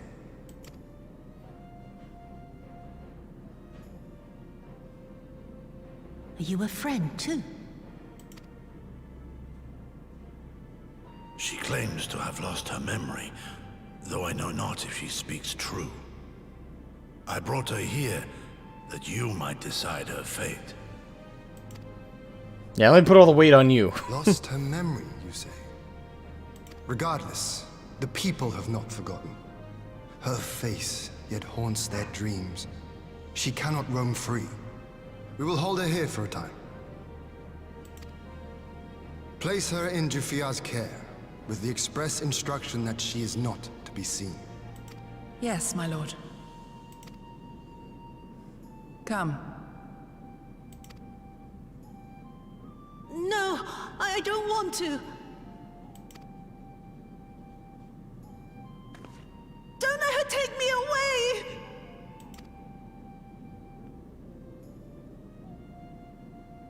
It's all right, Tsuyu. I will come with you. Be a good girl, and listen to Yugiri.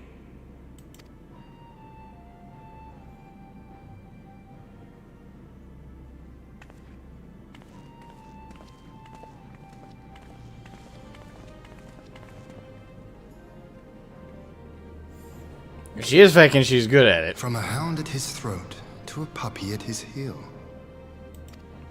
Perfect analogy, This actually. is an act. It is a remarkable performance.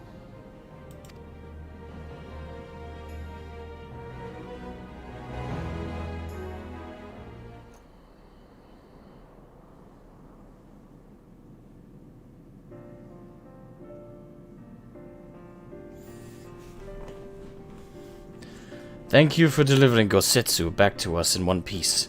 We are lucky indeed to have friends who would journey to the other side of the world to help us, and repeatedly at that.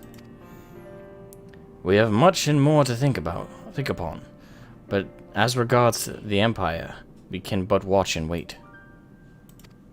Now then, seeing as you come all this way, you must allow me to show you around the Enclave. I would not have you thinking we've been idle in your absence. The rebuilding effort proceeds apace, I'm pleased to say, and we are now ready to welcome home our countrymen who were displaced by the war. Should they so desire it, there is a place here for those who fled to Eorzea. We should be delighted to accept your invitation, Lord Hien, and I have no doubt that our subjects at Revenant's Toll will be heartened to hear that their lord has not forgotten them.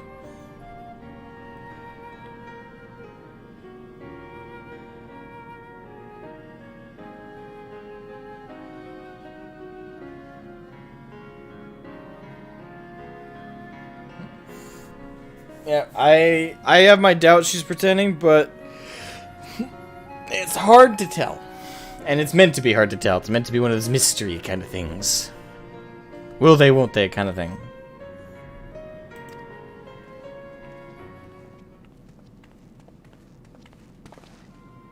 Forgive me, my lord, but Captain Jifuyu is nowhere to be found. Oh? He was here when I arrived. For now, we have taken Yotsuyu to a private chamber and assigned another to watch over her, my lord. But I find it passing strange that the captain should leave his post with nary a word. That does seem most unusual. If you mean to look for the man, we would be happy to assist you. Alright. We should be glad of the help. While I search without, mayhap you could ask our soldiers here if they know anything. I will join you. With respect, my lord, you should remain here. Should the Empire move against us, you will be better able to coordinate our response. Ha! And here I was thinking I was in charge. But you have the right of it. Go on then. I will mind the house.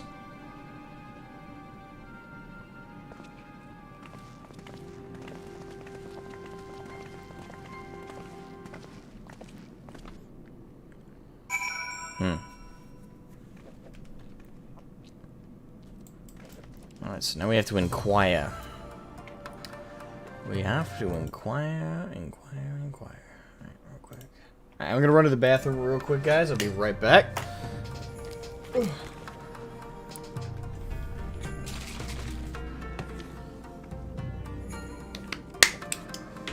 I shall return.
Alright, I'm back.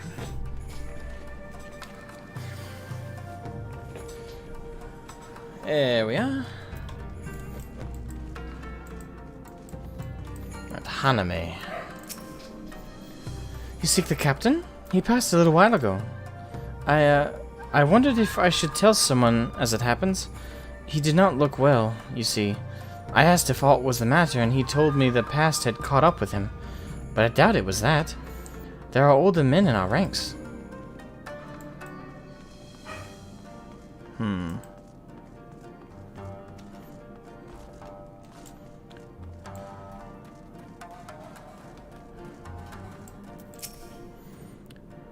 Captain Jifuyu? He was headed for the northern entrance when I saw him last. I was going to invite him to train with us, but he did not hear me call out to him. If you need him, I dare say the sentry on duty will be able to tell you more.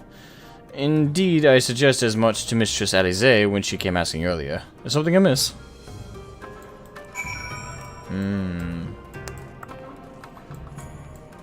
Something amiss indeed. The plot thickens. Well, that's cool.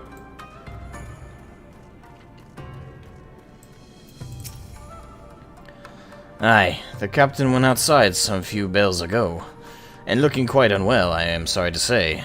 This I mentioned to Lord Gosetsu, who straightways struck out after him. I hope they'll be alright. Gosetsu too? Seems everyone is bent on joining the search. That's all well and good, but someone has to stay behind. There's no telling what the Empire is plotting. You go on, Shroud. Alphino and I shall hold the fort.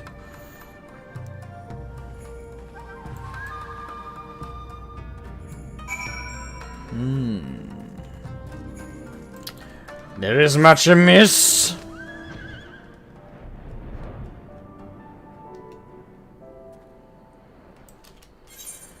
Alright, where are we going? Over there.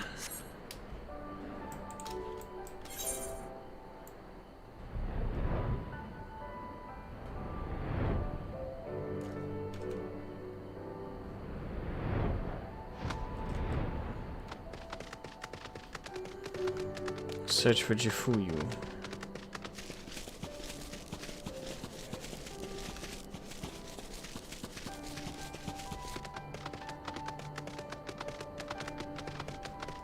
Oh, there. Hey, you little bastard. What's up? Ah! By the Kami! Your Lord Ian! Leave me! Leave me, I beg of you. Say nothing of this. I was never here. Yes, because someone talking to me just like this, I would not inquire at all further. There you are. Lady Yugiri, Lord Gosetsu, forgive me my abrupt disappearance. You're completely disheveled and you're losing it, reasons, so... I'm sure. Will you not share them? I was her master when she was yet a courtesan. By the Kami. She worked in my establishment. Her father was a regular client of mine. One day, quite without preamble, he offered to sell her to me. Yeah, she may be no maiden, he said, but she has some use left in her.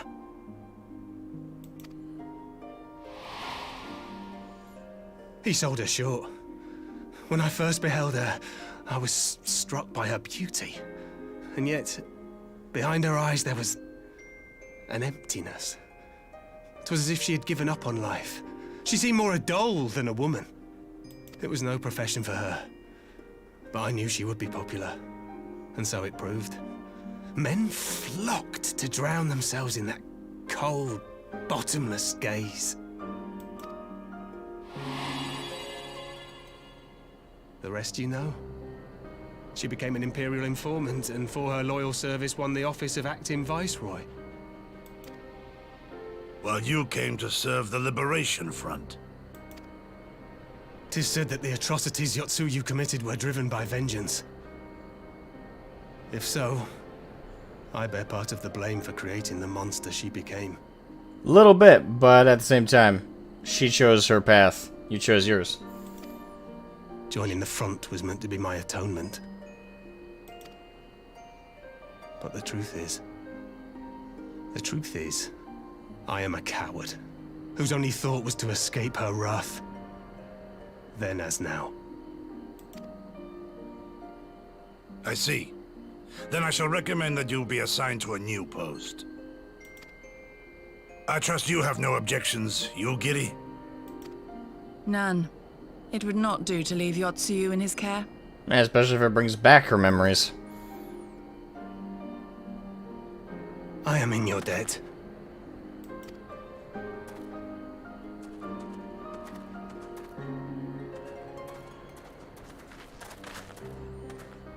Who is it that you seek to protect, Gosetsu?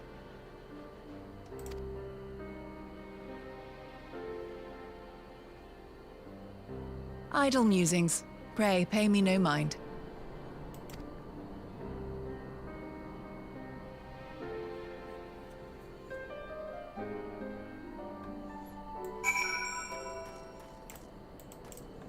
My stance is unchanged from what I said earlier when it came to Fordola. It's the same here.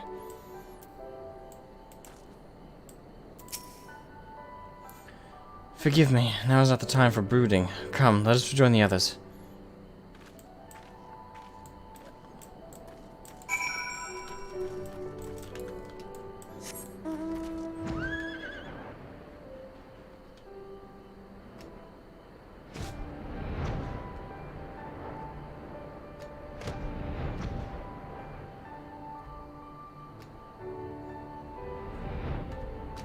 Actually, my stance is pretty much the same as it's been with Yotsuya the entire time. I acknowledge she's suffered and she's gone through misery, but that doesn't change my take. Like, just because you go through pain and misery doesn't mean you get to inflict it on others and be forgiven for it. I don't care what excuses are excuses. It doesn't change what the act was. Now, the real debate is when it comes to like Yotsuyu's lost memory and stuff like that. For me, that's actually a tangible argument to be had there. Is when it comes to if someone doesn't remember what they did, can they really be held responsible? It's a complex debate, and I don't even have a flat answer for that one. That's a more complex issue that I actually find intriguing and one worth having. But again, her going through the we already learned her backstory. She gave us the rundown when we confronted her, and my stance then is now. Yeah, she suffered. I acknowledge that. But it's how you deal with your suffering that defines whether you're a good person or not. And she decided to take pleasure in being a sociopathic killer. She enjoyed inflicting suffering and pain on others. She reveled in it. So, whether she's been through shit or not, everybody's been through some kind of shit. And that doesn't excuse bad actors or bad behavior. You can still feel, like, I feel empathy for her, I feel sympathy for her, but it doesn't change that she's guilty. And if she had her memories, my stance would be the same about her punishment. I thank you for help in the search. Gosetsu has told me all that transpired. I would not presume to defend the life Jifuyu led before he joined the front, nor will I condemn it. Frankly, it is not my place to judge. I will only say this. The Jifuyu I know has ever been a man of courage. That he should feel driven to flee bespeaks the depth of his terror. Even now, Yotsuyu casts a shadow over the realm. But the question of what is to be done with her must wait. The Empire is on the move once more.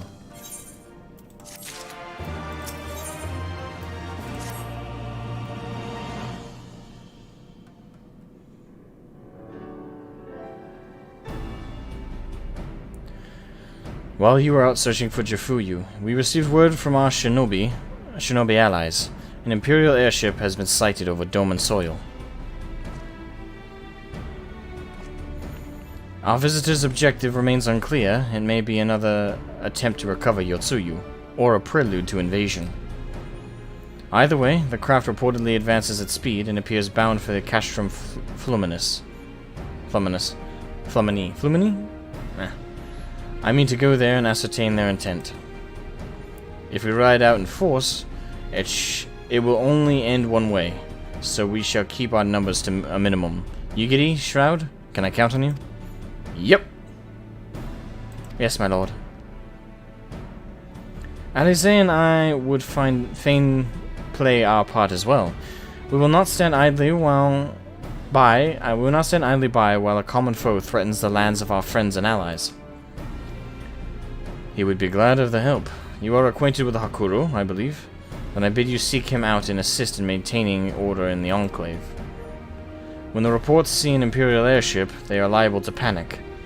When the people say, I would have you reassure them, and should it come to it, aid in their evacuation. Very well. We shall depart at once. Do take care.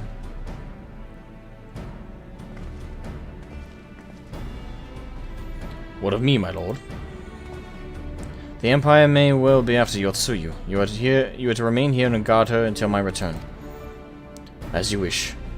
Pray stay close to Shroud and Yugiri. Well, well. Guard duty and not a breath of protest. Now I have seen it all. To Castrum Fluminus, then. Let us find out what the Empire's game is. Indeed.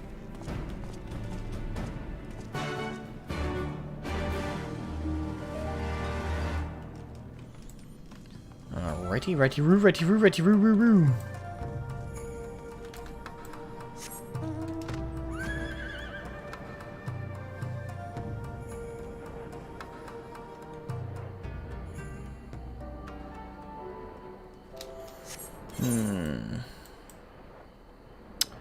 No. Actually, let me hide this so it doesn't...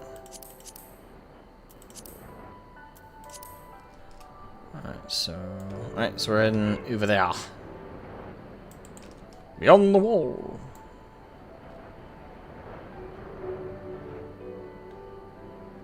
Actually, it might be easier to just go this way.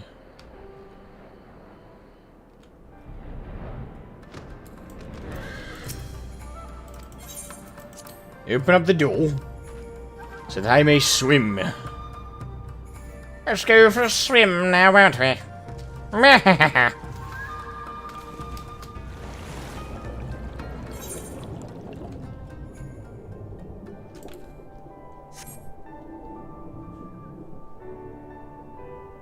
Swim, my steed.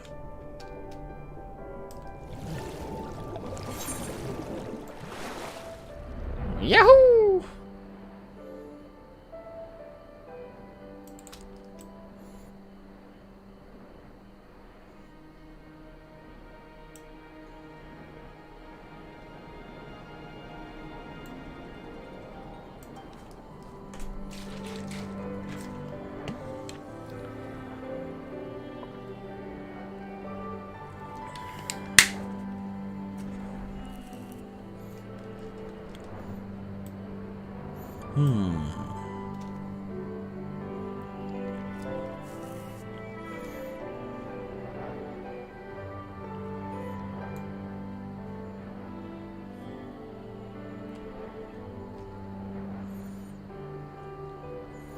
There's Hien. The area is secure. Whatever our visitors' purpose, they plainly believe they can achieve it alone.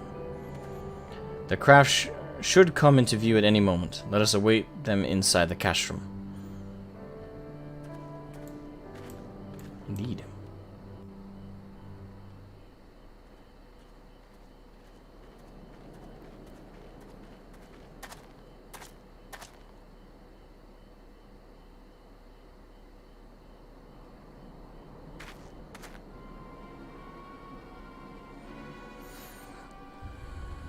There's the craft.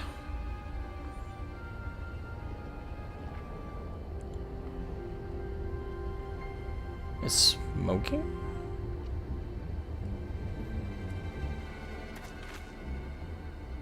A smoke signal? Thoughts, Yugiri? In former times, such signals were used to announce the coming of an emissary of peace. In Doma, at least. But could that truly be their intent? Probably not, but... Who can say? I wouldn't trust it for a minute. Personally, of course. Whatever they want, we cannot simply blast them out of the sky. Not when they were so gracious as to honor one of our cherished traditions. I would not have it said that we Dormans want for propriety. Then I shall go and reconnoiter. Nay, that won't be necessary. We will meet them openly.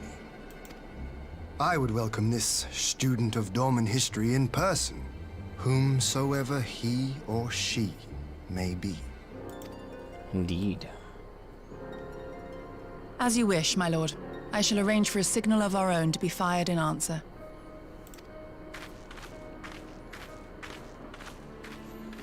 Quite suspicious. Quite suspicious indeed.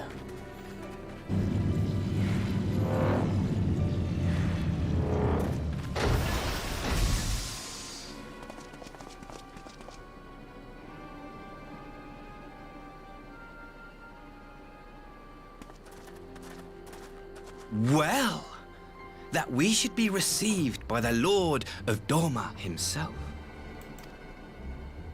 I but afford an emissary of peace the courtesy he is due. Welcome to Doma, my lord. Ah, where are my manners? I am Asahi Sas Brutus, ambassador plenipotentiary of Garlemald. He is heir to the Naiuri clan, and Yotsu's stepbrother. Ah! Technically, we've seen him before then.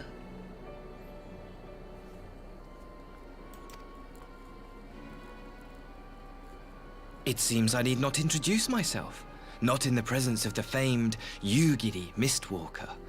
Your skills as a shinobi are known far and wide, my lady. Piss off. It is true. The former acting viceroy is my sister. Yet, bonds of kinship aside, we have precious little in common. As will soon become plain, I come not to sow strife, but to end it. Uh-huh. I am of the Populares, a collective which represents the interests of the common man. Long have we labored to bring about reform to the Empire's provincial policy. Happily for us, our master acknowledges the need for change. Indeed, His Radiance, Emperor Varys Zos Galvus, personally sanctioned this mission, granting me the authority to speak with his voice. So it looks like that smoke signal isn't the only smoke you're blowing. And this one you're trying to blow right up my rectum. To negotiate peace with Doma. Right.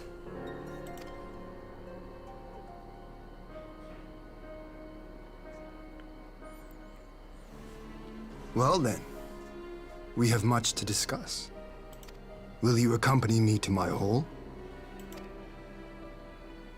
Gladly, my lord.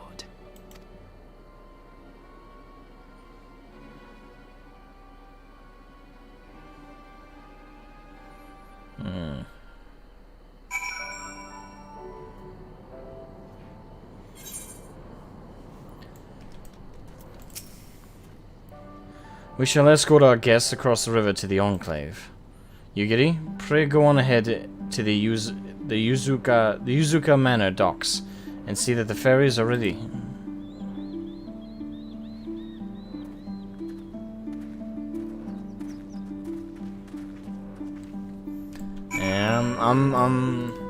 The smell of bullshit is so thick in the air. Thorough. Which OS do you, Windows.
Lord Hien and I will accompany the Imperial delegation on the first ferry. When you're ready, speak with the boatman to join us on the other side. It is very relaxing music, yeah.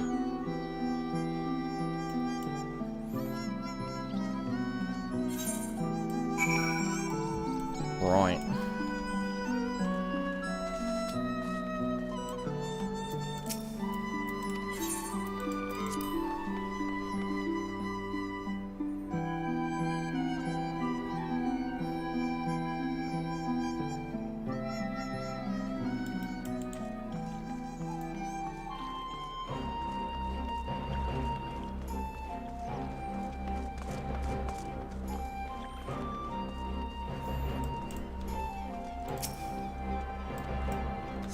This is a new locale, right?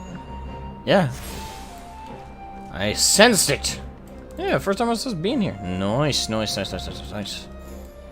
Real quick, let's attune to all the aetherite while we're here, before I forget.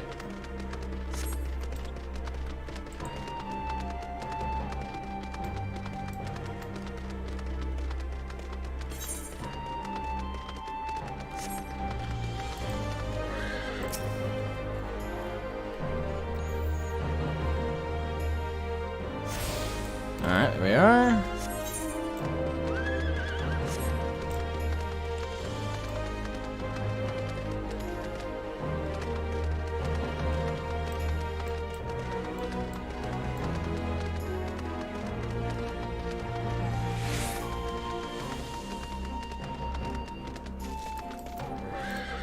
Alright, to the main aetherite itself.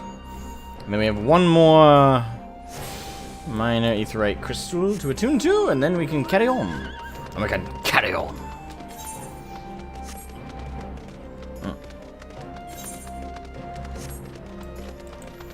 Kyuka.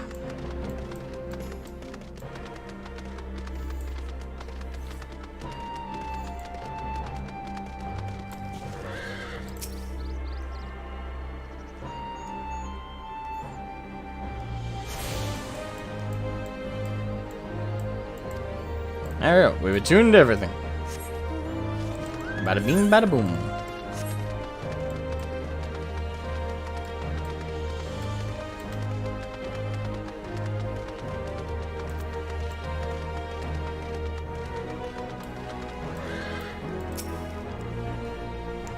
There you are, Shroud. So first things first. What do you think of the Enclave? I must say I'm quite proud of what my countrymen have accomplished in the time. We even have an aetherite now, courtesy of the Unishishu. Be sure and attune to it, would you? Once it has the Warrior of Light seal of approval, people might actually start using that thing. But on the matter at hand, the ambassador and his retinue are at my hall, taking their ease ahead of the negotiations. I want you there when the talking starts. It will serve to send a message to the Empire that Eorzea and Doma stand united. I am not normally one for hollow posturing, but in this game of nations, such gestures carry weight. Oh, and should you feel uneasy about speaking for the Scions, Alphino and Alize will also be there. You need only eat, drink, and look imposing. Say you'll come. I'll be there, Hien. You can count on me. I knew I could count on you. Yes, you can. When you're ready, come and join me at my humble abode. The Qiankan, the guardsmen will see you in. Alright, time for hostile negotiations. Exceedingly hostile negotiations.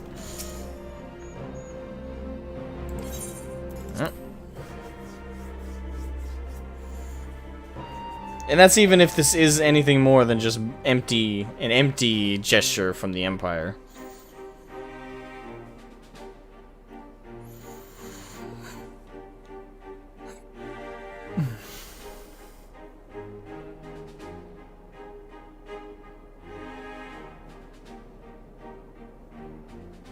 Everything on behalf of my delegation, I offer you my humblest thanks. Never did I imagine that I would meet the gallant and noble Lord of Doma himself. nor be welcomed into his magnificent hall. You sound so convincing.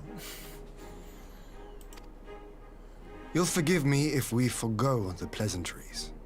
You say you are come to negotiate peace. Unless I am mistaken, such negotiations are typically conducted between sovereign nations. I was not aware that the Emperor had recognized Doma's sovereignty. His Radiance has yet to do so, that much is true. Know, however, that he has expressed willingness to cede Doma to her ancestral masters and treat with her as a friend. Mm-hmm. Totally.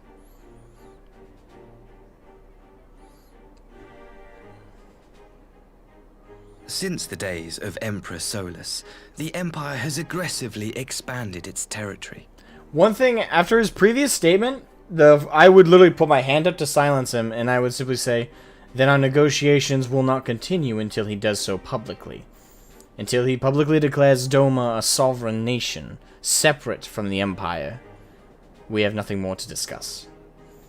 Because if he doesn't do it publicly, what's the point of having these negotiations? They're all hollow words, based on something that hasn't been confirmed and solidified. So, I would just simply end the proceedings. First of all, I do that because it's a power move. It shows that I'm not willing to humor pointless discussion. And it shows a willingness to stand up to them even now, because I don't want to give them that delusion that they're doing my nation a kindness. I want them to understand that the peace is in their best interest as well, lest they suffer the consequences more so than my own. That would be my posturing there. Granted, it can backfire, but at the same time, negotiations like this, if you negotiate without the confirmation, then it's all just hollow. All of it could be complete BS, and thus you're wasting your time and energy.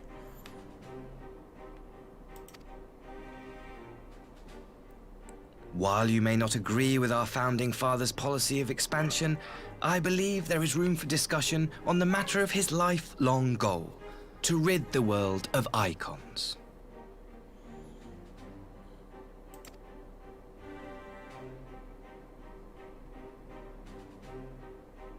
Icons are a blight upon this star. They cannot be suffered to exist. This you know as well as we. In his wisdom, Emperor Varus wishes to explore the possibility of an alliance to combat this common threat. On the condition that Doma renounces summoning and pledges to police the Korgin's practice of it, his Radiance would extend the hand of friendship. Doma has never shown any appetite for summoning. And it should go without saying that we will address any threat to our people, icon or otherwise. With regard to the Korjin, I must stress that they only resorted to summoning under extreme provocation. When the Ruby Sea was at peace and their sacred relics safe, they looked not to their kami for protection. Yet even now, there are certain parties who would destabilize the region with ill-conceived military forays. Unless they alter their course, we cannot hope to be rid of icons. Quite. I can but apologize. In seeking to eliminate icons, the Empire creates them. 'Tis an irony among ironies. One with which the people of Eorzea are well acquainted, I am told. Indeed. Many summonings are the result of persecution, the weak being driven to call upon the divine for deliverance from the strong. So it was in Alamigo, the bitter fruit of Garlean oppression. A tragic state of affairs. If we are to put an end to summoning once and for all, it shall not be through might, but harmony. Yet we continue to repeat our mistakes, oblivious to the lessons of history. Trying to figure out what his game is.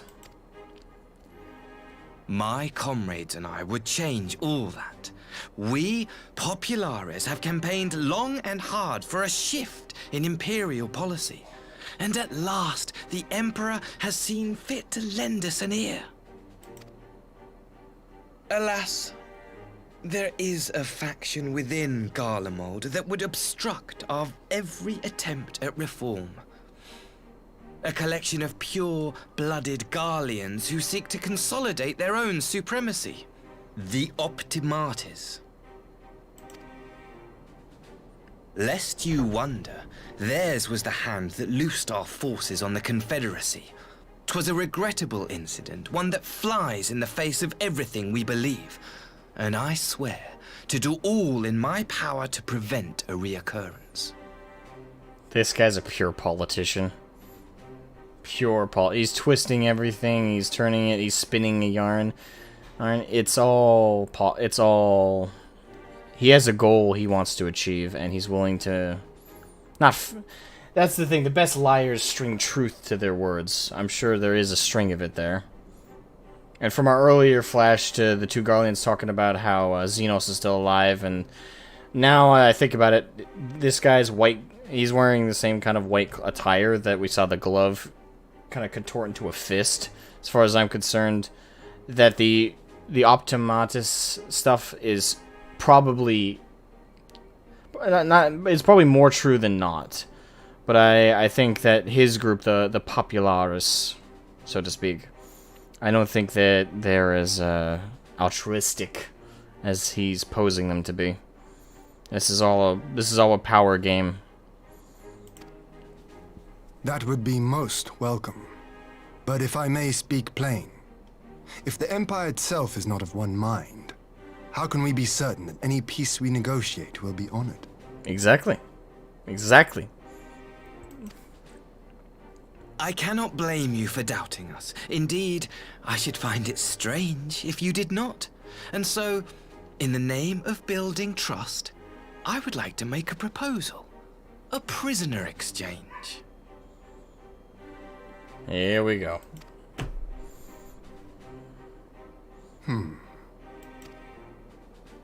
Under Garlean rule, no few Dormans were conscripted into the Imperial Army. We would repatriate them in return for those of ours you captured in the recent conflict. Naturally, any exchange would include the acting Viceroy. I was about to say, that includes Yotsuyu. Yotsuyu? What makes you think we have her? Forgive me, my lord. Was it not your wish to speak plain? Let us not play games. I desire only to work to our mutual benefit. The Optimates tried and failed to take my sister by force. I would succeed by peaceable means, thereby strengthening my party's hand. 'Twould be a lie to say I would not also be glad of my sister's safe return. Oh, I'm absolutely sure you see her as anything more than property. A fellow plain speaker. How refreshing. Very well. Your proposal has merit, but I will need time to consider it. Of course, my lord. May we remain in Dorma until you have come to a decision? The outskirts of Doma, yes, with a nice little tent and a campfire to keep you warm.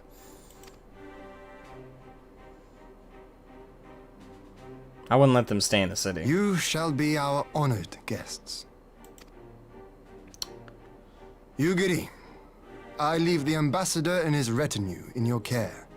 See that they are well looked after.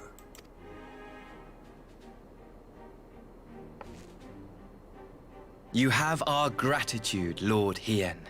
We shall look forward to your answer.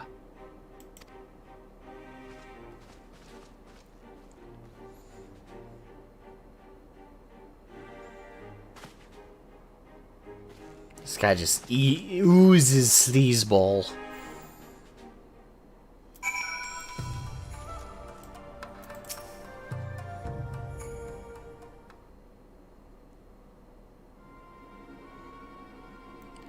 Well, that was unexpected. You can say that again. I still don't know quite what to make of it all. But on the surface, a prisoner exchange does seem a good way to begin. The question is, can they be trusted? No. They had naught to gain by divulging the details of their internal divisions. As it stands, we have no reason to doubt them. But the ambassador's mention of Yotsuyu left me ill at ease. It made his grand talk of peace seem uncannily like a lengthy preamble.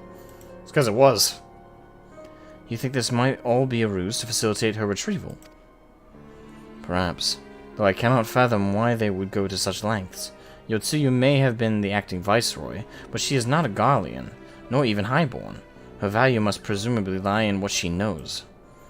Which brings us to the little matter of her memory loss. In her present condition, she would not yield any worthwhile intelligence, nor is she worth much as a bargaining piece.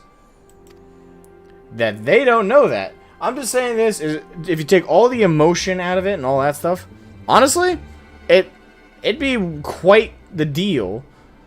Well, the thing is, you'd have to be able to somehow guarantee her memory loss is permanent. But it'd be quite the deal to return her. Like, they don't gain anything. They think that they're gaining one. They think that they're regaining one hell of a chess piece, when in reality, we're handing them a broken one. Like, they think they're getting a nice intact rook that they can put right back into place. Instead, we're giving them the base of a rook, but the rest of it's broken off. It's more of a win for us if we turned her over. Of course, that would be the unemotional, unethical side of it, if we're looking at purely gains and pros and cons and stuff. Alphino, you are well acquainted with the Empire's methods. I would have your thoughts on this matter.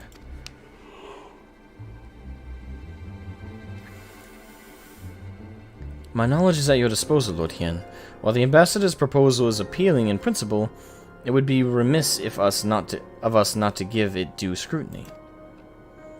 Indeed, though it seems to me I have little choice but to accept regardless. With so many of our brothers and sisters languishing in imperial camps, I cannot well turn my back on a chance to secure their repatriation. Only the Kami know when I will be afforded another. But ere we continue, shall we excuse these two?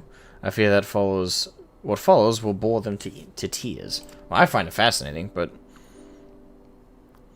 I was just about to show myself out as it happens. Come on, Shroud. Let's leave Alphino to dispense his copious knowledge. Indeed.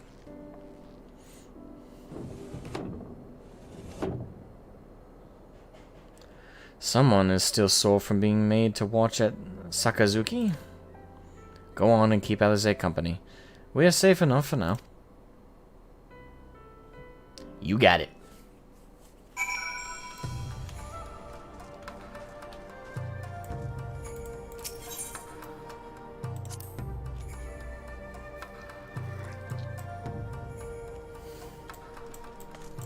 Storm on the horizon indeed.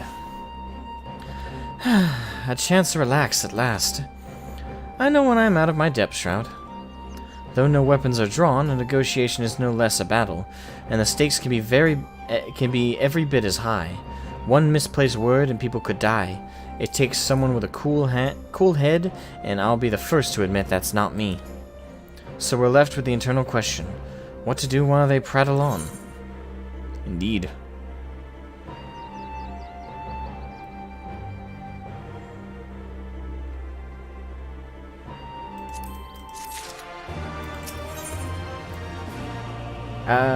It's showing that guy with a drawn sword. I'm curious. Alize is pondering how best to make use of your reprieve. Okay.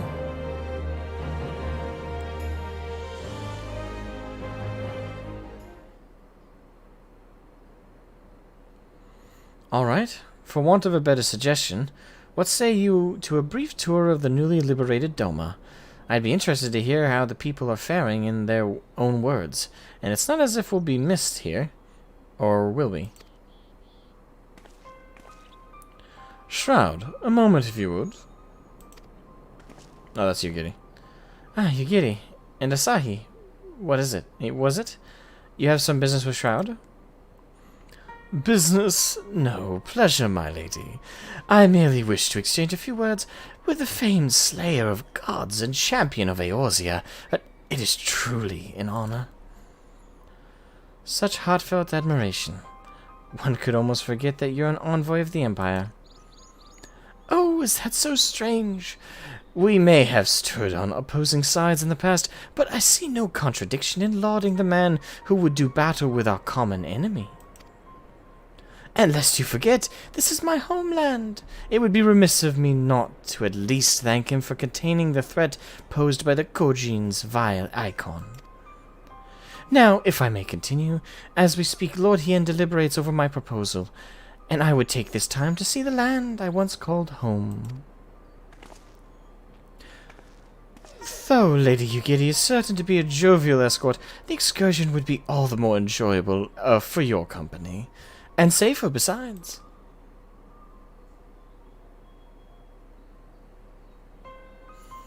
The ambassador has the right of it. He is not like to come to harm with you at his side. Will you join us?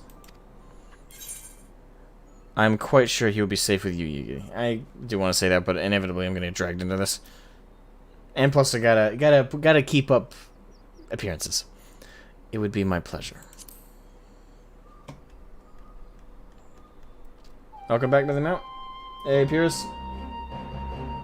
Straight up took the Optimates and Populares from the history of the Roman Republic. That's what led to the Civil War and the rise of Caesar. It's probably what they're setting up here. Or something like that.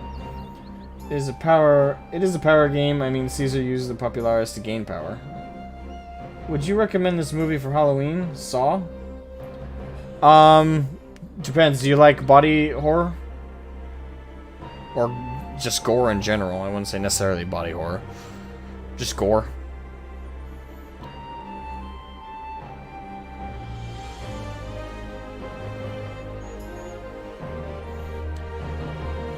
In that case, I will join you as well. There is naught else to do until Lord Hien has reached his decision, and I think of no finer way to learn more about the current state of Doma.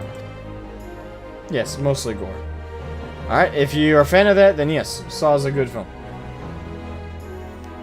It's settled then. The four of us shall make a brief excursion through Yansha.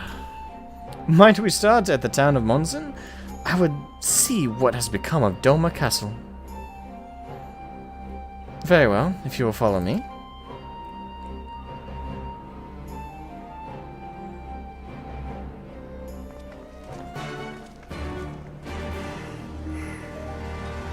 Do you think gore is scary? I don't think gore is scary. Gore is gross gore is gross at the worst of times. Scary, I pretty much never. Unless it's like something like even then it's not really scary as much as it is just like makes my eye twitch when people do things to the eye. But no, I wouldn't say gore is particularly scary. I do find it cool when you can see like the effects of gore. I think it's cool when you think of like the work of Stan Winston and other great makeup and gore effect horror artists. Some of their work is just so awesome, and it looks really good. But I wouldn't say gore is really scary. Gross, but not really scary. To put it best, gore enhances what is already scary without it. That's like the best. That's the most it serves to do. On a deer, so yep.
Nay, can this truly be Monzen? Home to the cream of Doma's samurai? I had heard that Yotsuyu intended to send some few of our automata here, but only by way of warning. It should not have come to this. Indeed, her savagery served only to incense the people and spur them to rise up and protest. It was folly to think such methods of governance could ever prove effective. The sooner we can begin to make amends for this senseless destruction, the better. Securing supplies and support for the reconstruction effort should not prove difficult. Once our nations are formally at peace, of course. Yes, of course. If you would have a better view of what remains of the castle, we must proceed through the ruins. Yeah, he's playing the game. I wonder if this guy knows what the word truth means. Probably not. God. I get such sleazebag politician vibes from this guy.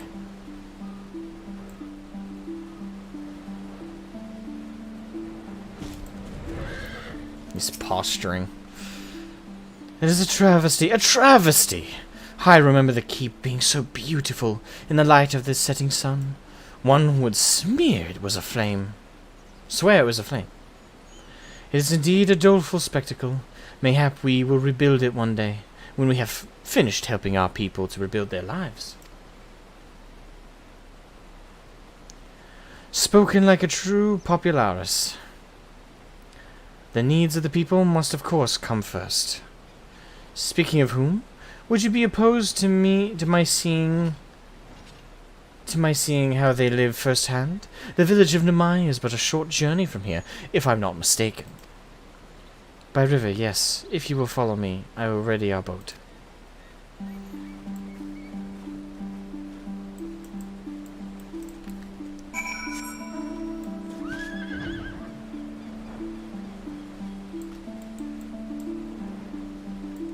No, I'm not talking in Shakespeare.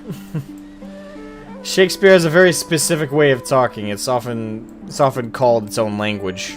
Almost.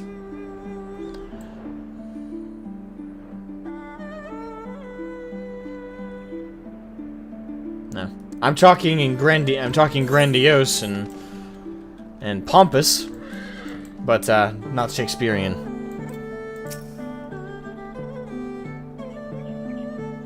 Ready to cast off?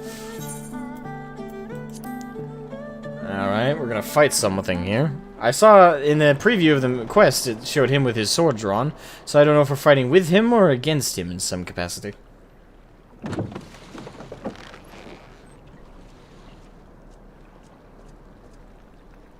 Get back! I'm warning you! Someone's in trouble.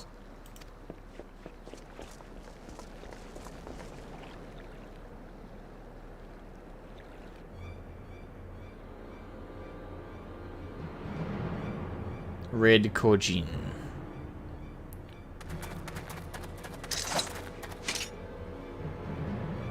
Are you all right?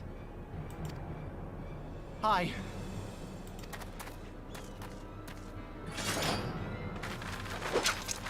What do they want with you? Why is it I sense this was planned? Yuki, and you lot too.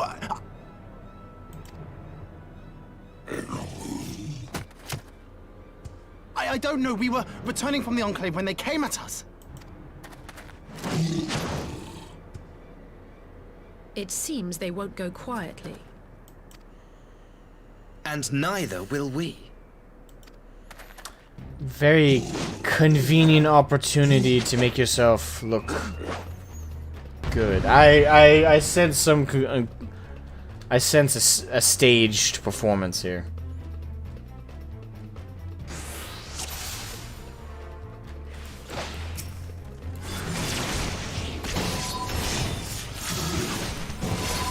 My tank stands on. Away with you! I'm on. It is nothing.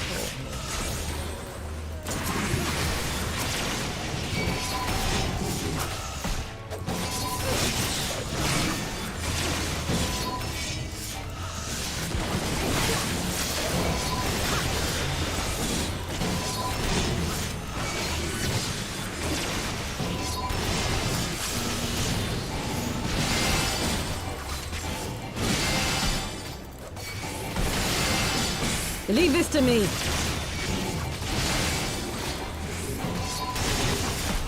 No quarter!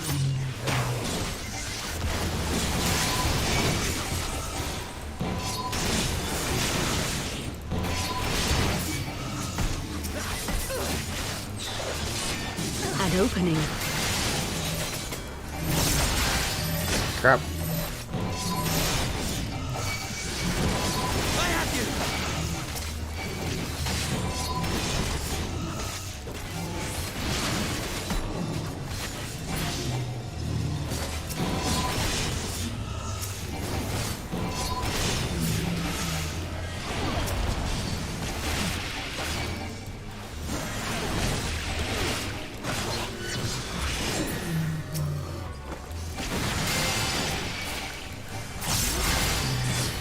The art of my forebears.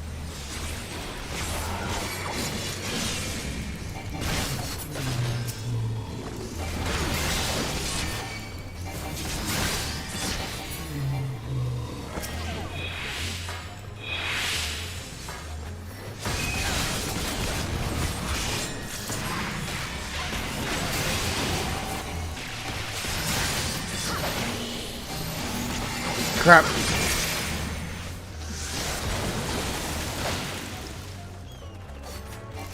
Well, gotta give Asahi credit, at least in one category. He is a fighter. At least seemingly. Again, I don't know. I don't know how much of an act this is.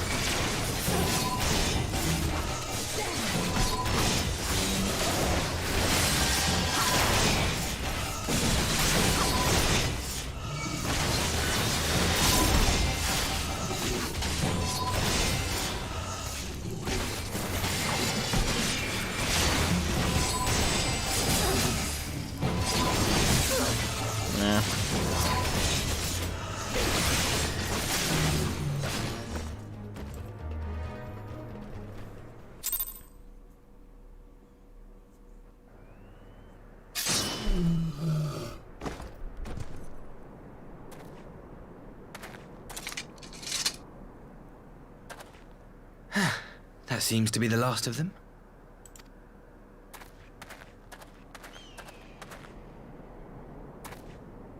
You have nothing to fear, child. You are safe now.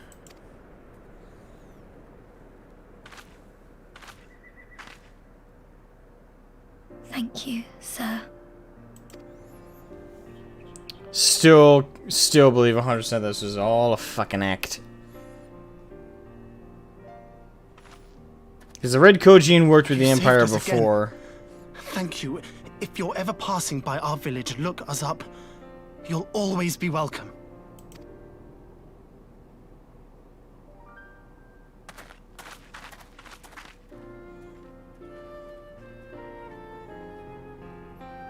Thank goodness we arrived when we did. Yes. Yes. Thank goodness. Just conveniently, the Red Kojin moved away from the Ruby Sea, came to more inland Doma, and just felt like randomly attacking some villagers. And just when we happened to be coming by, it's almost like someone wanted to put on a show. Indeed. But what could have prompted the Red Kojin to stray so far from the Ruby Sea? I wonder what. I presume these are the sellswords hired by Yotsu. If so, the answer is simple.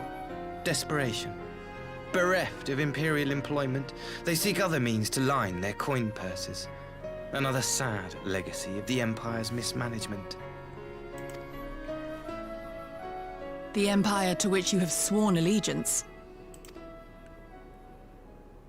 Must you always be so pointed? If we are to bring about lasting change, we must look beyond narrow allegiances.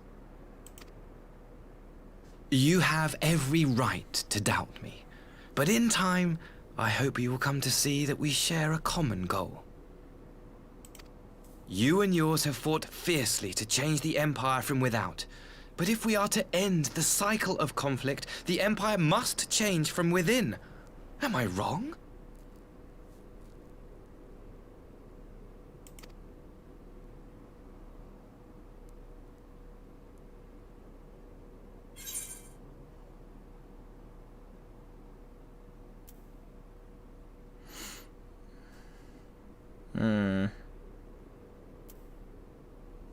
One or two.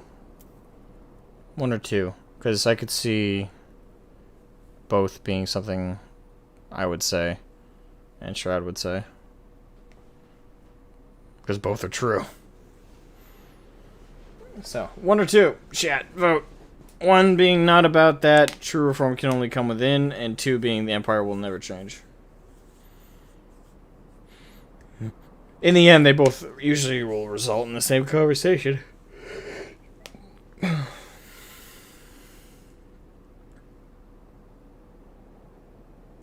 Two? Okay.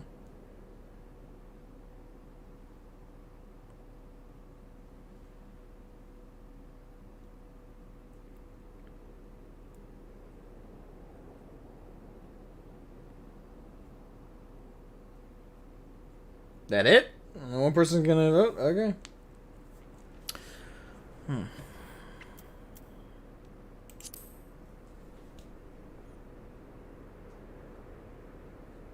Never? I wonder, would you have said the same of Ishgard? Believe what you will, but I assure you, the Empire can change.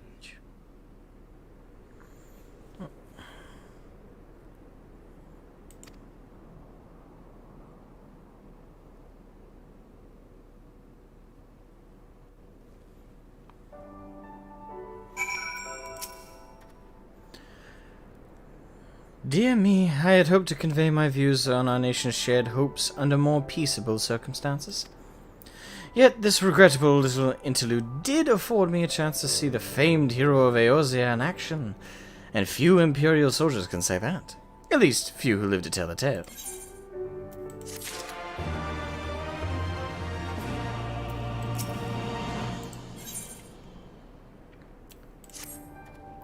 Well, after that little ordeal, I believe it may be time for us to return to the Enclave.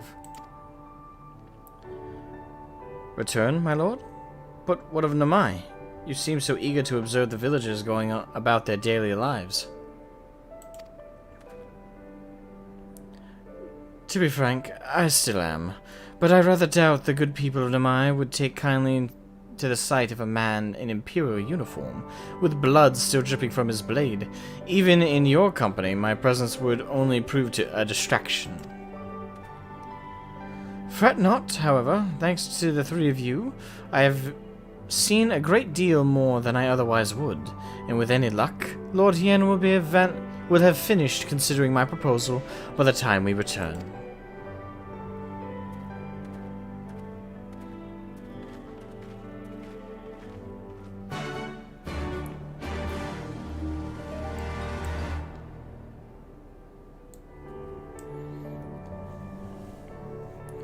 Alrighty then.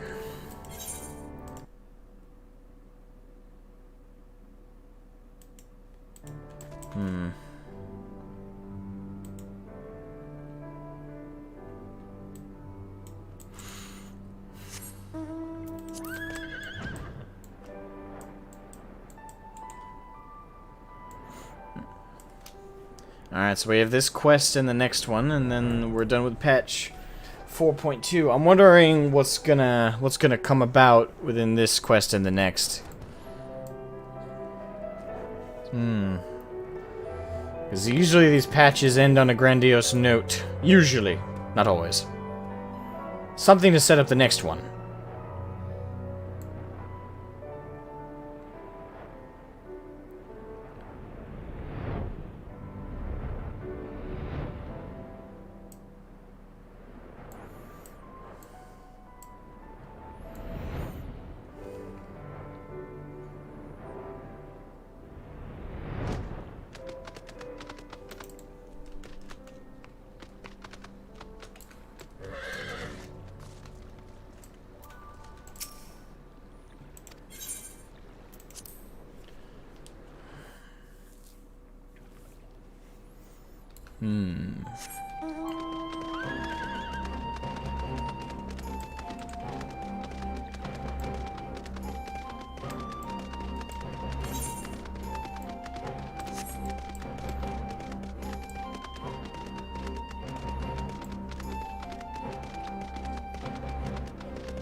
After this arc, shit's gonna get very real very fast. Alright.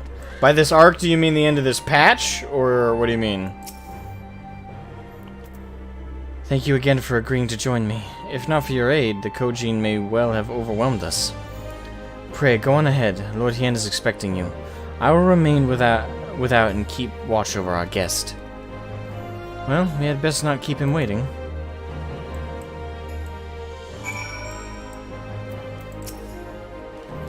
You're expected, sir. Shall I show you in? Yep. Alright. One more quest after we end this one. This patch, anyway.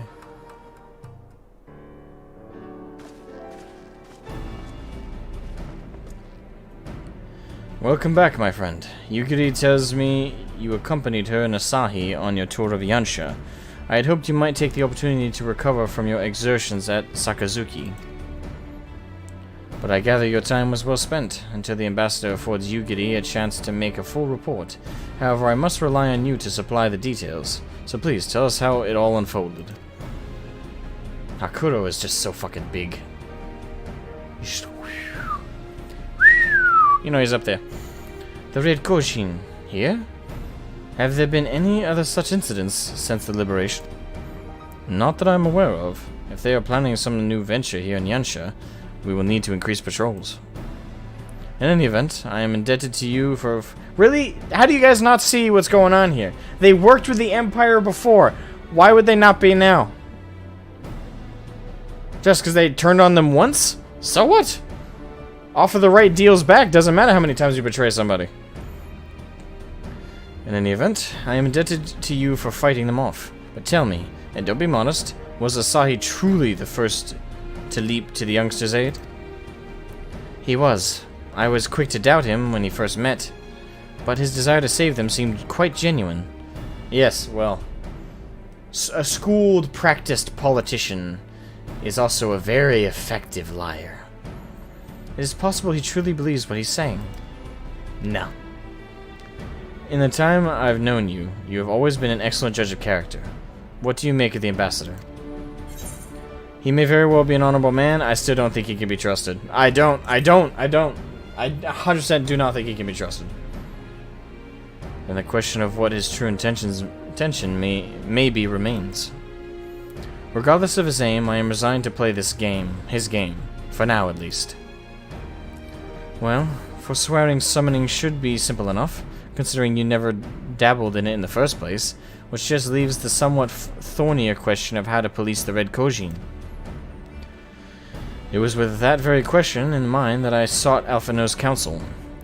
Thanks to his knowledge of the icons and the rituals used to invoke them, I believe we've identified a workable solution.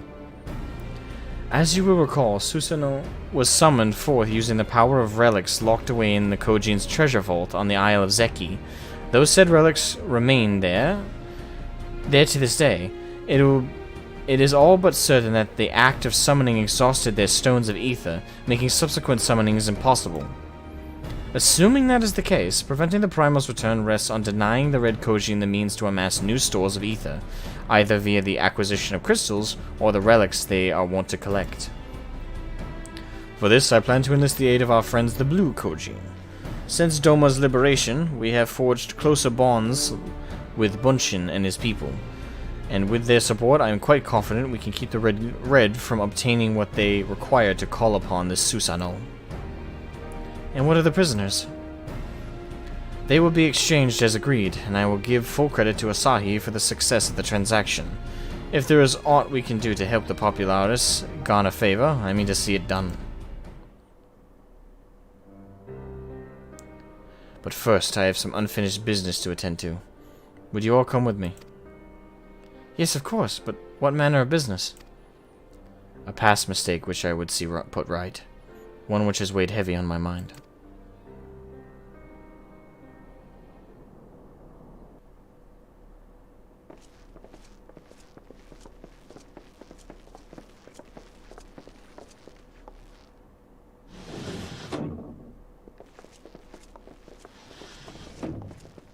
Oh, they're there. Okay.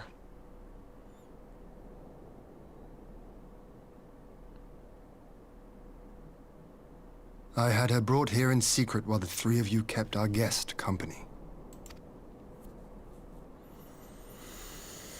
Ah, boy.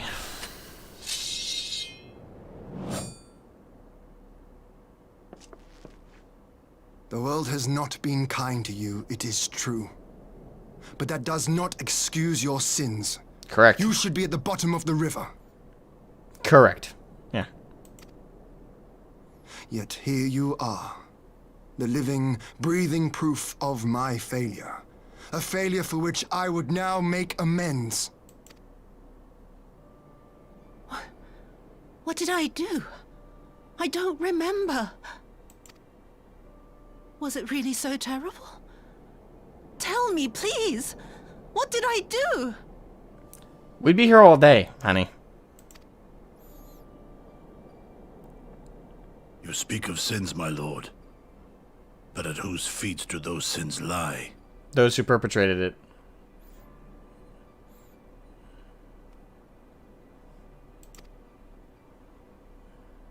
With the soldiers who committed the crimes, or those who commanded them to do so? I would say both.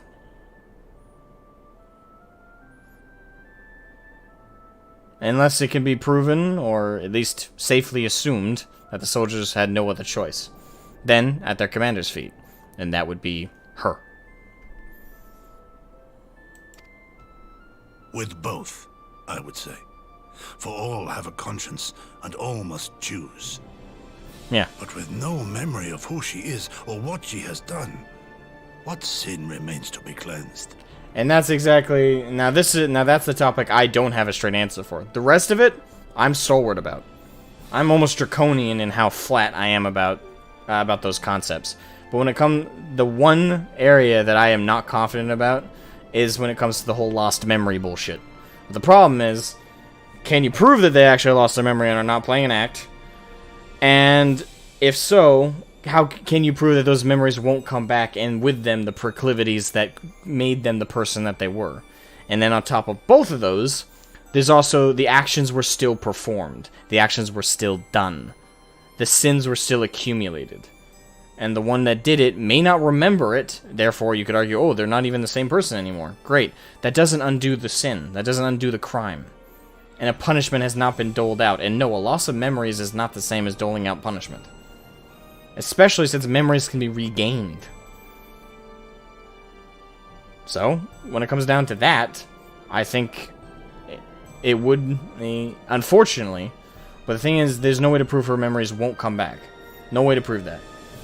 So, whether it be now or later, she needs to suffer the consequences of her actions. You ask that I show mercy. But it's a complex issue with the whole memory loss thing. It is. I'm not pretending it's not. It's a very gray area. The rest of it, I think, is black and white. But this particular element is very gray. I ask why the heavens saw fit to deny me my rest. Why Yotsuyu was spared not only death, but the bitter memories of her life.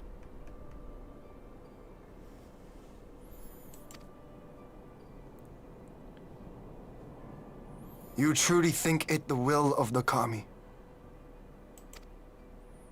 I'm not even gonna get into the spiritual debated part about it.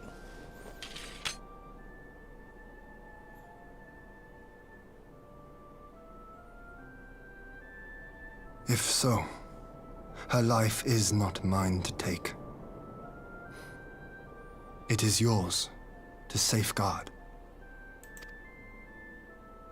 Come the hour of the exchange, if her memories have not returned, she may remain here in Doma to live out her days as Tsuyu.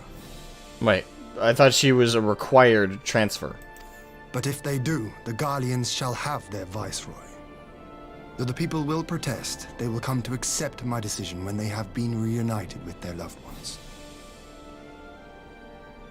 Wait, I feel like I'm missing something here. What? Thank you, my lord. Now then, I believe we have kept our guest waiting long enough.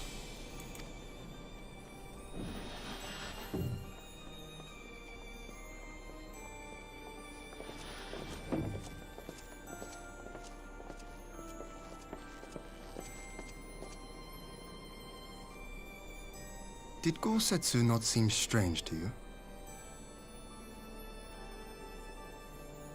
He seemed strange about the whole situation for a while now. His sympathy for your Tsuyu part, I mean. And he seems wounded. I know his powers of endurance only too well, but after all he has suffered, even he should not be on his feet. He puts on a brave face for our sakes, but it would not surprise me if he lacked the strength to raise his blade.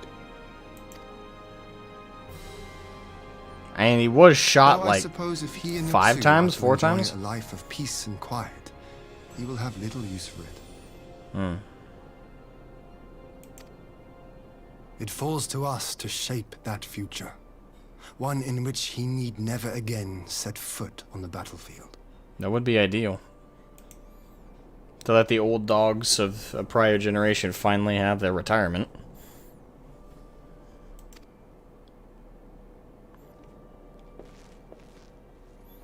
Everyone deserves to be able to put up their sword and rest eventually. Before the end takes them, I mean. And very few get the opportunity, so when you can provide that opportunity, I think it's an obligation almost. The moral quandary is she the same person without her memories? That is the complexity of it. But the problem is memories are a complex thing in and of themselves. They don't magically erase forever. They can. People have lost their memories and never regained them. That has happened. But I think there are as many, if not more, cases where people who lost their memories regained them. Either by retracing their steps or simply just living life and then having small reminders here and there trigger the memories. The problem is it's not like a death. Like, some stories have tried to always portray, like, oh, a character's lost their memory, this evil character lost their memories and is now a more innocent version of themselves. So therefore, they are not the same person. The person that committed the crime is dead. That's not true. The person who committed the crime is in that head. The person who committed that crime is still there. Is still alive. They're just imprisoned in their own head until the cage eventually erodes away, and that cage being whatever's blocking the memories. But the memories can return, and thus the person who perpetrated them as well. So it's a complex issue, but at the end of the day, I'd say it's delusional to think of someone who's lost their memories as someone who is as dead. They're not dead. They're alive and well. They're just locked away inside their own head. But they're quite alive. And it's only, in my opinion, it's only a matter of time before those original memories come back. There's no way to predict it. There's no way to prevent it. None. It will happen. More than likely. It's exceedingly rare for memories to be lost and never regained. With the exception of, obviously, Alzheimer's, dementia, things like that, but that's because that's more of an actual erosion of the brain, almost. There's a physical side to that. So it's a very complex issue. But I don't agree with the concept that just because a bad person lost their memories, they're magically, that the evildoer that they once were is dead. That's delusional. I think that's entirely delusional. And would you choose to restore their memory if you had the choice, if it meant a righteous execution? Well, then that also begs the question of the reverse, right? Like, if I had the power to return their memories so that they could then be made to suffer an execution, no, I would not want to do that, but at the same time, if justice demanded, I'd have to. It's more of an obligation at that point. But it also begs the question, if I have the power to restore the memories, do I also have the power to prevent them? If the answer is no, then yes, I would restore the memories and then have them suffer the consequences of their actions. Absolutely. Someone must pay for the crimes that have been committed. I fundamentally believe that. But, if I have the power to return their memories, does that also mean I have the power to prevent them from ever returning? If I have both powers, I'll erase the memories permanently. I'll keep them at bay. If that means that person no longer returns. Because in that sense, then the villain is dead. Because I can tangibly prevent that evildoer from coming back. But if I only have the power to return the memories but have no way to stave them off, I will return the memories then and there and be done with it. Instead of sitting on a landmine and waiting for it to go off. Especially when that landmine can come back 10 times more destructive, more conniving. Again, figurative landmine. I'd return the memories. And I would summarily execute them. The crime must... the debt of the crime must be paid. But again, that's... the very question of it alone is also kind of... it's... the question of, like, oh, if you could return their memories, and that right there is such a...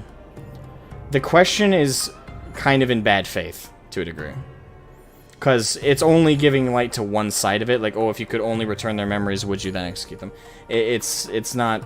again, I had to include the other side of the coin, so... the question itself is kind of disingenuous. Or would you choose to let them live if you knew they'd never get them back and live a virtuous life? If I knew and could guarantee their memories could never come back, I would let them live their life.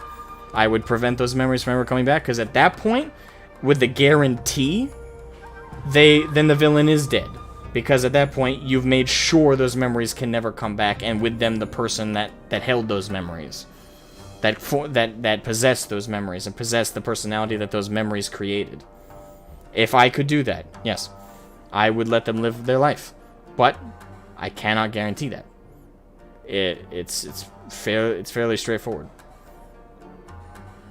But that's all a figurative, metaphoric question that doesn't apply to the situation. Unless they introduce something into the plot where we can somehow prevent Yotsuyu, the real Yotsuyu, from returning. If that gets introduced, then hell yeah. But otherwise, you run the risk of the villain returning back to her seat on the throne of her own head. And I'd say, be done with it. It's all a lot of figurative posing, though. Obviously, none of that we have control over. Rise of a New Sun. So this is the last one. Yes, this is the last one of 4.2. Alright. With Yotsuyu safely in Gosetsu's care, all that remains is to answer Asahi's proposal. I realize other matters demand your attention, but I would ask that you stay a while longer to see this business through. Hell yeah, alright. Let's wrap this up. I wonder if a bomb's gonna drop here.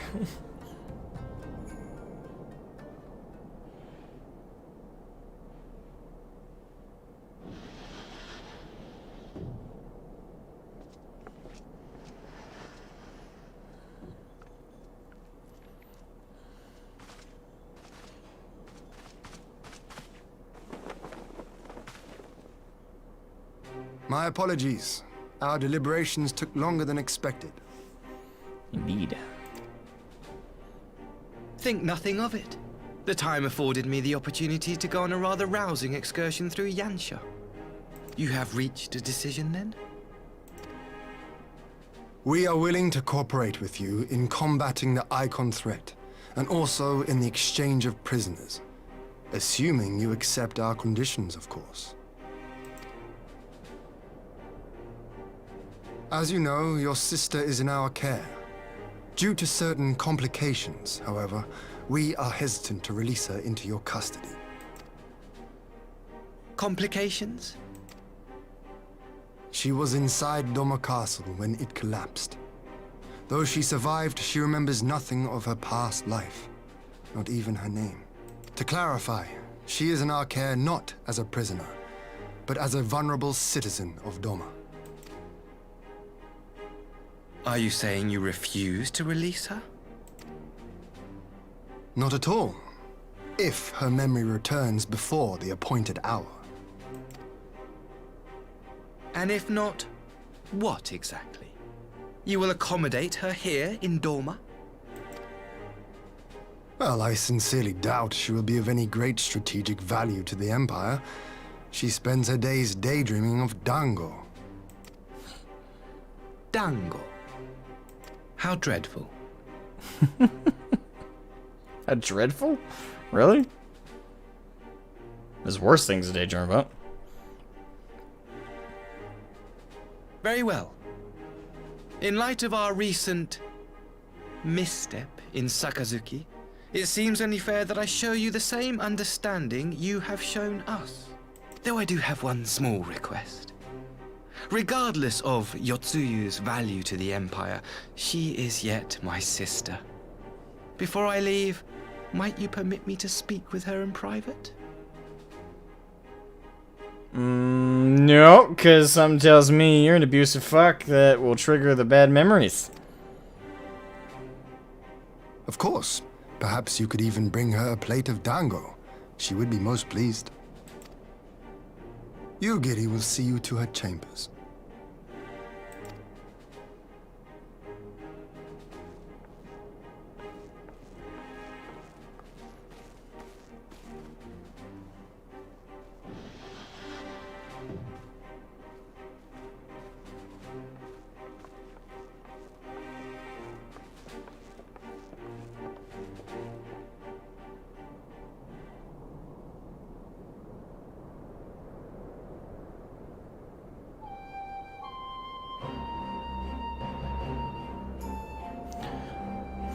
Forgive me, my lord, but has he not been gone over long? Perhaps I should... Calm yourself, Kusetsu. I understand your concern, but we have to wait. He deserves that much.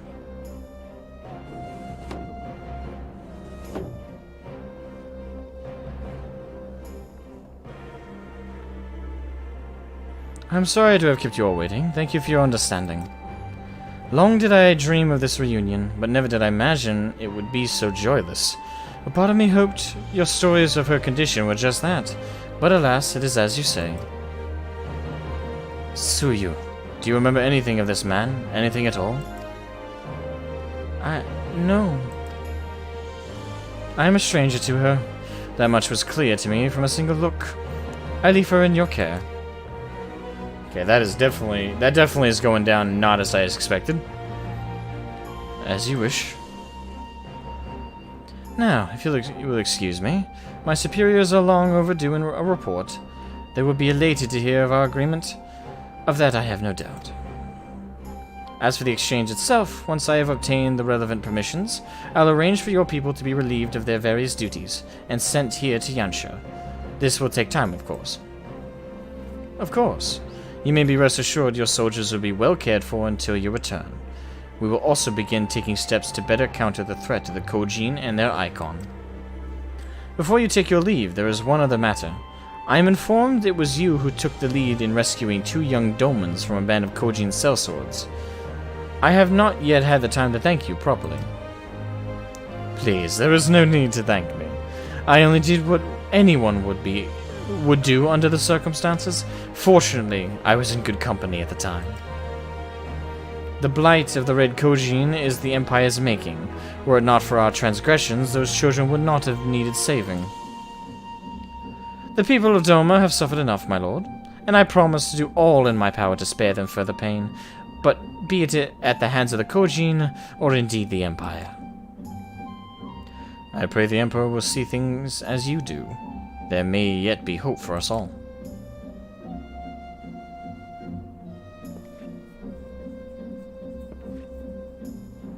Until we meet again.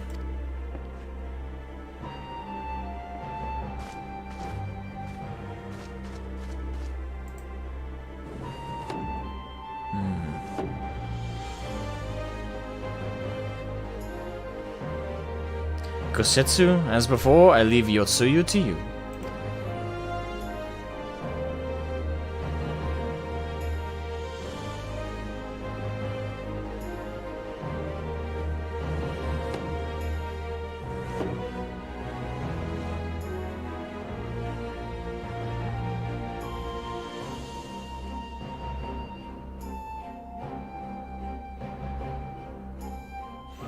I invite the rest of you to join me outside. Let's treat Asahi to a proper farewell.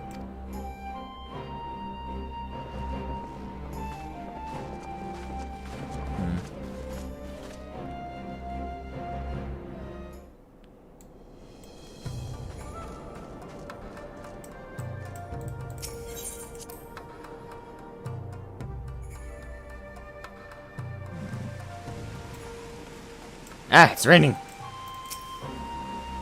The ambassador's airship awaits at Castrum Fluminus. Let us be off.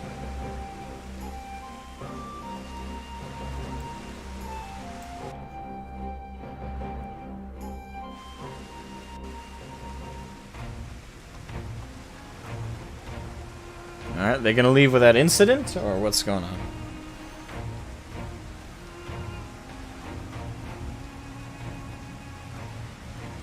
I wish you a safe journey. This has been a most enjoyable visit. I look forward to our next meeting. I'm sure you do.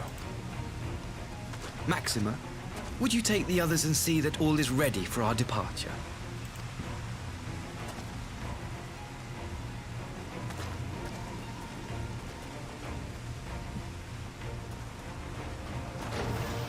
I simply cannot leave without first giving thanks to the Warrior of Light for accompanying me through Yansha. I just got a sudden prediction that that ship's about to blow up.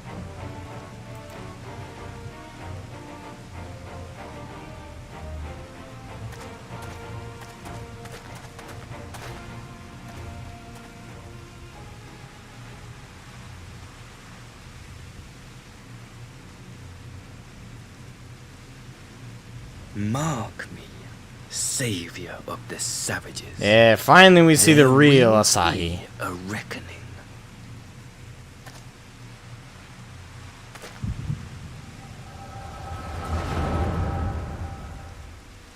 Now we're seeing the real dickbag.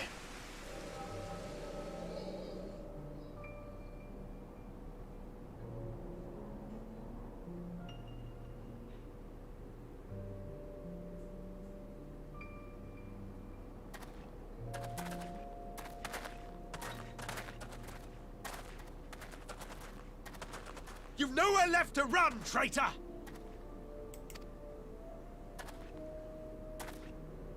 When was this? Ignorant savages! Killing us will avail you naught.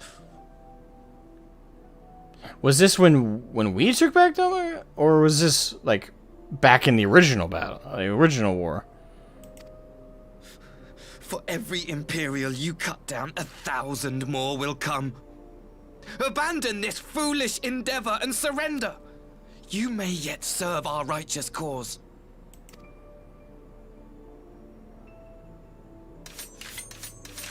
How dare you speak of righteousness? You who forsook kith and kin to serve conquerors! Be glad I grant you this mercy.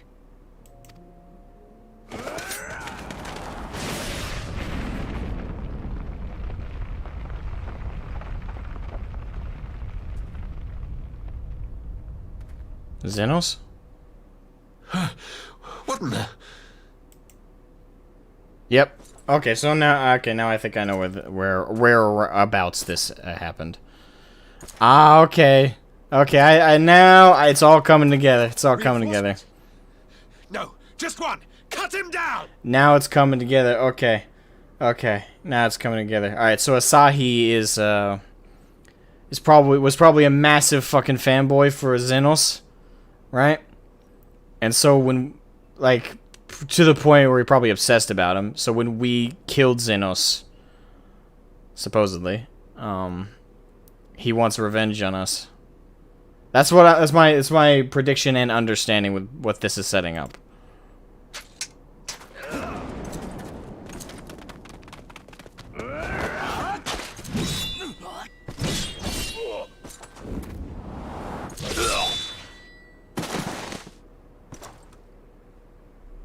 Hey, Bo.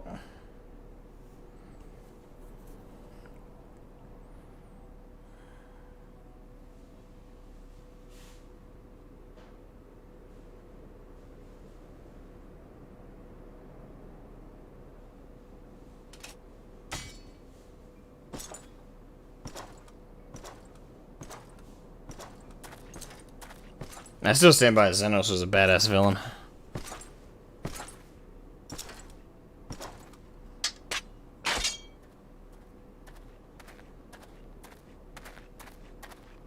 Thank you.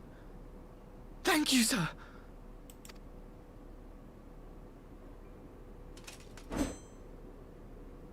This one is promising.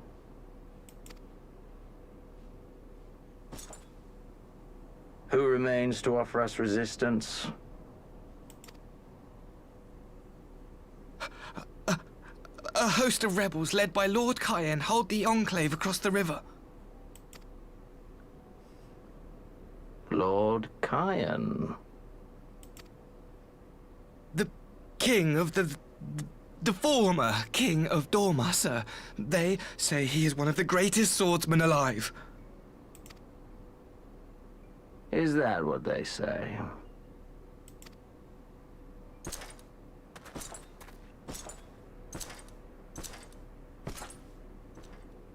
Who was that? Surely you jest. That was Xenos Galvus, legatus of the 12th, the crown bloody prince. I heard he was strong, but that was frightening. That was Lord Xenos. Yep, fanboy born. And we killed him, so now he hates our guts.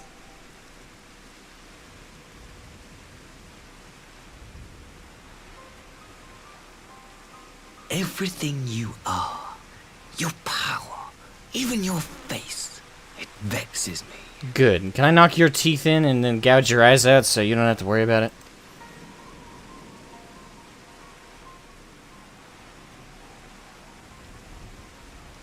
Go on. Lash out like the beast you are at an emissary and jeopardize the newfound peace between Dorma and the Empire.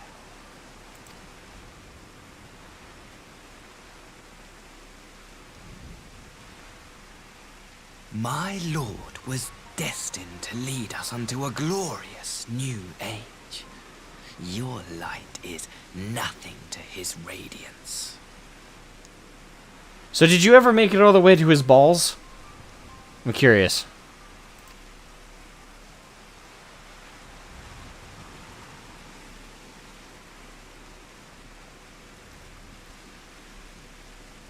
I will cherish this moment.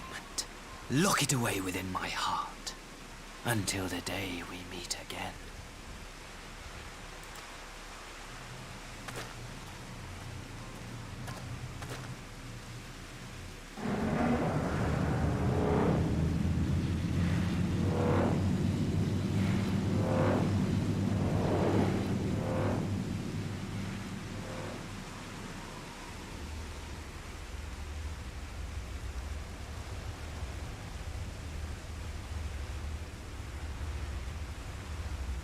I sense an explosion or something coming here.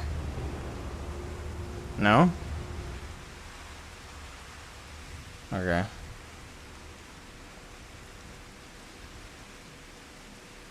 I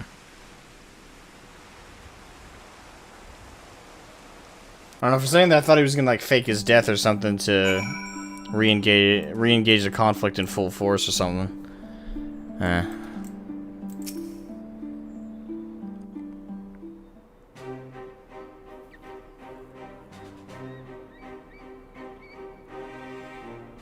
You look troubled, my friend.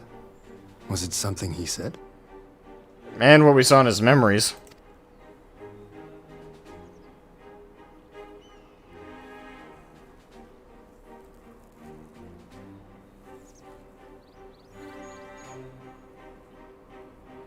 Of all the memories to witness.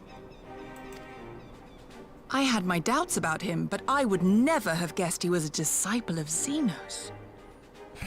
Disciple's one way to put it. My lord. Calm yourself, Ugidi. I set no store by him or his enlightened brethren. But if by treating with them there is even the faintest hope, we might secure the return of our conscripted brothers and sisters, I must play this game. After the way I risked their lives in the rebellion, I owe them that much. My lord, you bear no blame for their fate. If not blame, then responsibility. They were prisoners, and still I chose to fight. knowing they could be executed in retaliation. But now we have a chance to bring them home. If it means bargaining with the monster, so be it. My lord. Besides, I think he likes me, which is more than some can say. I don't think he likes you, and I don't think he nice try. Also, I'm still curious what went on between him and between Yotsuyu and him. I feel like he did something to her. It makes no sense. Why would he bother keeping up the pretense for so long, only to drop it right before the very end? Perhaps he no longer thought it necessary, having secured Doma's cooperation in the prisoner exchange. If he truly is a disciple of Xenos, 'tis possible emotions simply got the better of him. Remaining calm around the man who slew his lord will have taken its toll. Whatever the explanation, now is not the time for hasty reprisals.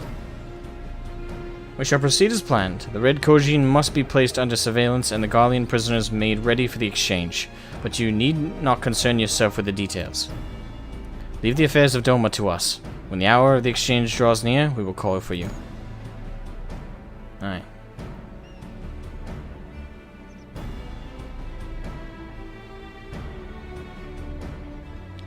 I should certainly hope so. Whatever the Empire's true intent, we should be on hand to play our part, either to defend Doma or to help usher in a lasting peace. I had thought we might use this time to return to Eorzea, but given the volatility of the situation, mayhap it would be best if we remained in Kugane. Agreed. Between Yotsuyu's amnesia and Asahi's dubious agenda, I'd say we have ample reason to remain in the neighborhood. If anything should happen, anything at all, you must send for us at once. Oh, I will. On that you have my word. Charting a path through this sea of troubles promises to be difficult enough. I am not so proud as to attempt the feat alone. To Kugane, then. Tataru and the others must know of what transpired here. Indeed.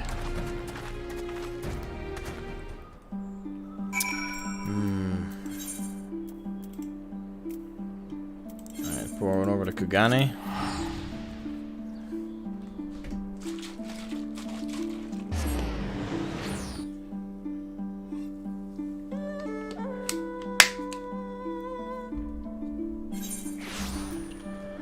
Alright.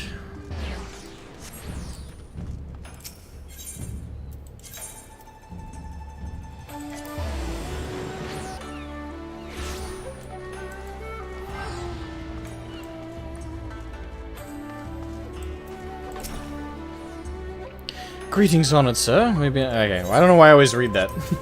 It's the same thing every time. I'll slip right past. Alright, and Goku.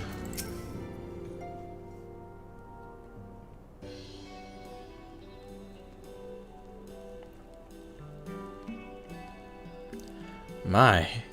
It seems you're all in quite the predicament. Well, should we receive any urgent missives from Doma, rest assured you will be the first to know of it. Yes, of course. We're discussing ideas to replenish our coffers, but I suppose that all can wait for any urgent news should come through the office. About that, I wish to apologize, Tataru. It was reckless of me to make such a purchase without first consulting you. You may be certain, however, that I mean to reimburse the Scions even if it means drawing upon my personal funds. That's very thoughtful of you, but I am sure it won't come to that.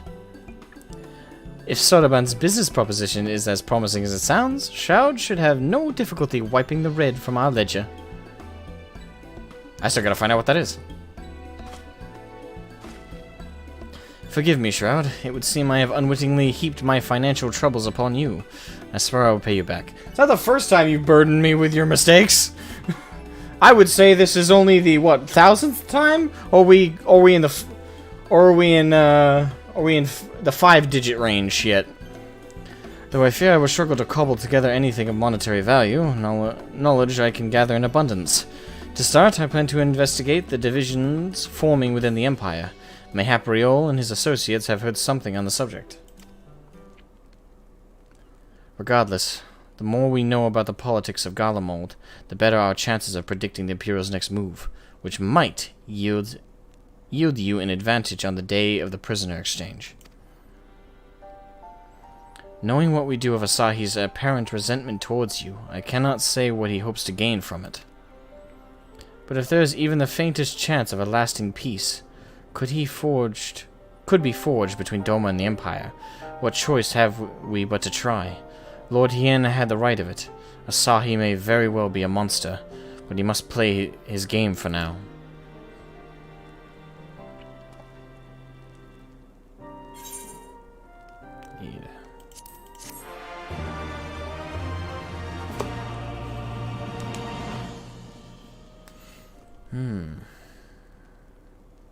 Lots went down here. Oh, we got more.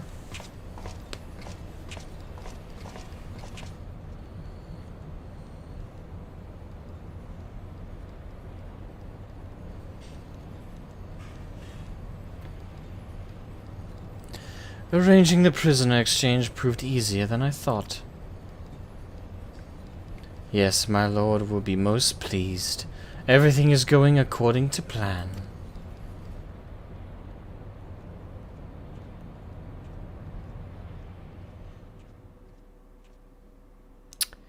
Yep.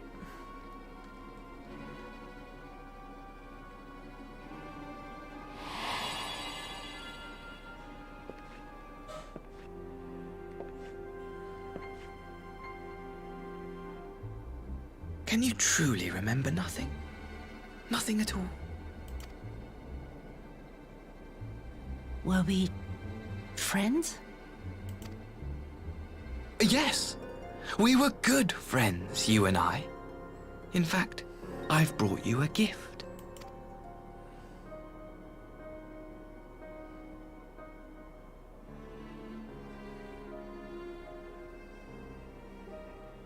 I pray that one day soon, as you gaze into that mirror... Oh, it's a mirror. Okay, it looks so dirty. I didn't think it was a mirror.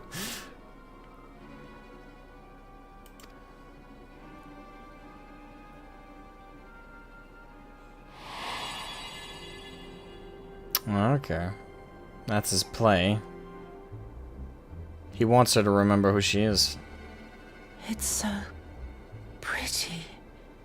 Uh-oh. Who are you? Who are you? Please stop trying to remember.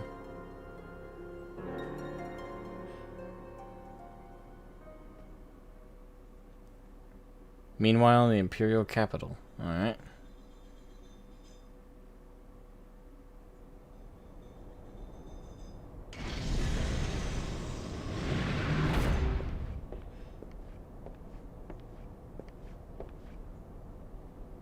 How are you feeling, my lord? Fine, now leave me.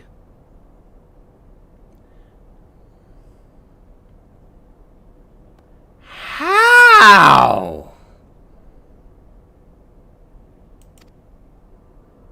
We watched him slit his own goddamn throat!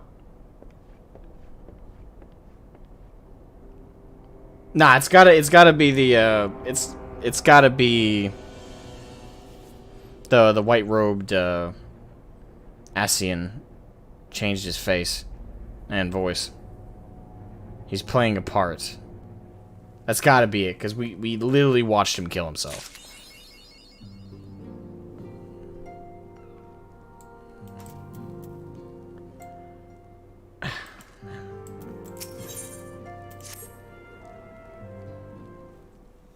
Yeah, we're gonna grab the start of 4.3 and then we're gonna call it.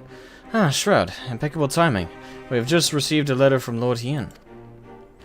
He writes that the Domans are coordinating their efforts with the Blue Kojin to maintain a constant watch over the Red.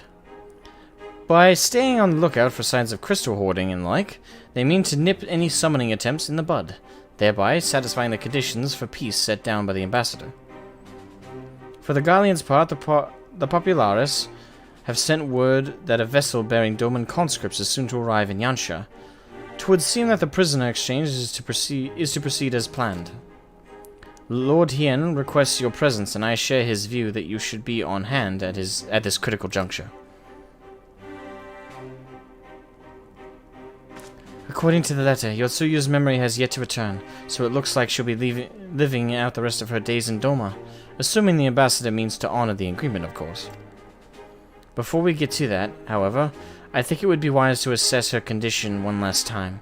If the Domans have missed any change in her mental state, however slight, it would be better if Asahi weren't the one to spot it. Agreed. Let us make straight ways for the conclave, then. Lord Hien will be waiting. I trust you will cope in our absence, Ataro? Don't worry about me, I'll be fine. Just be sure to come back safely.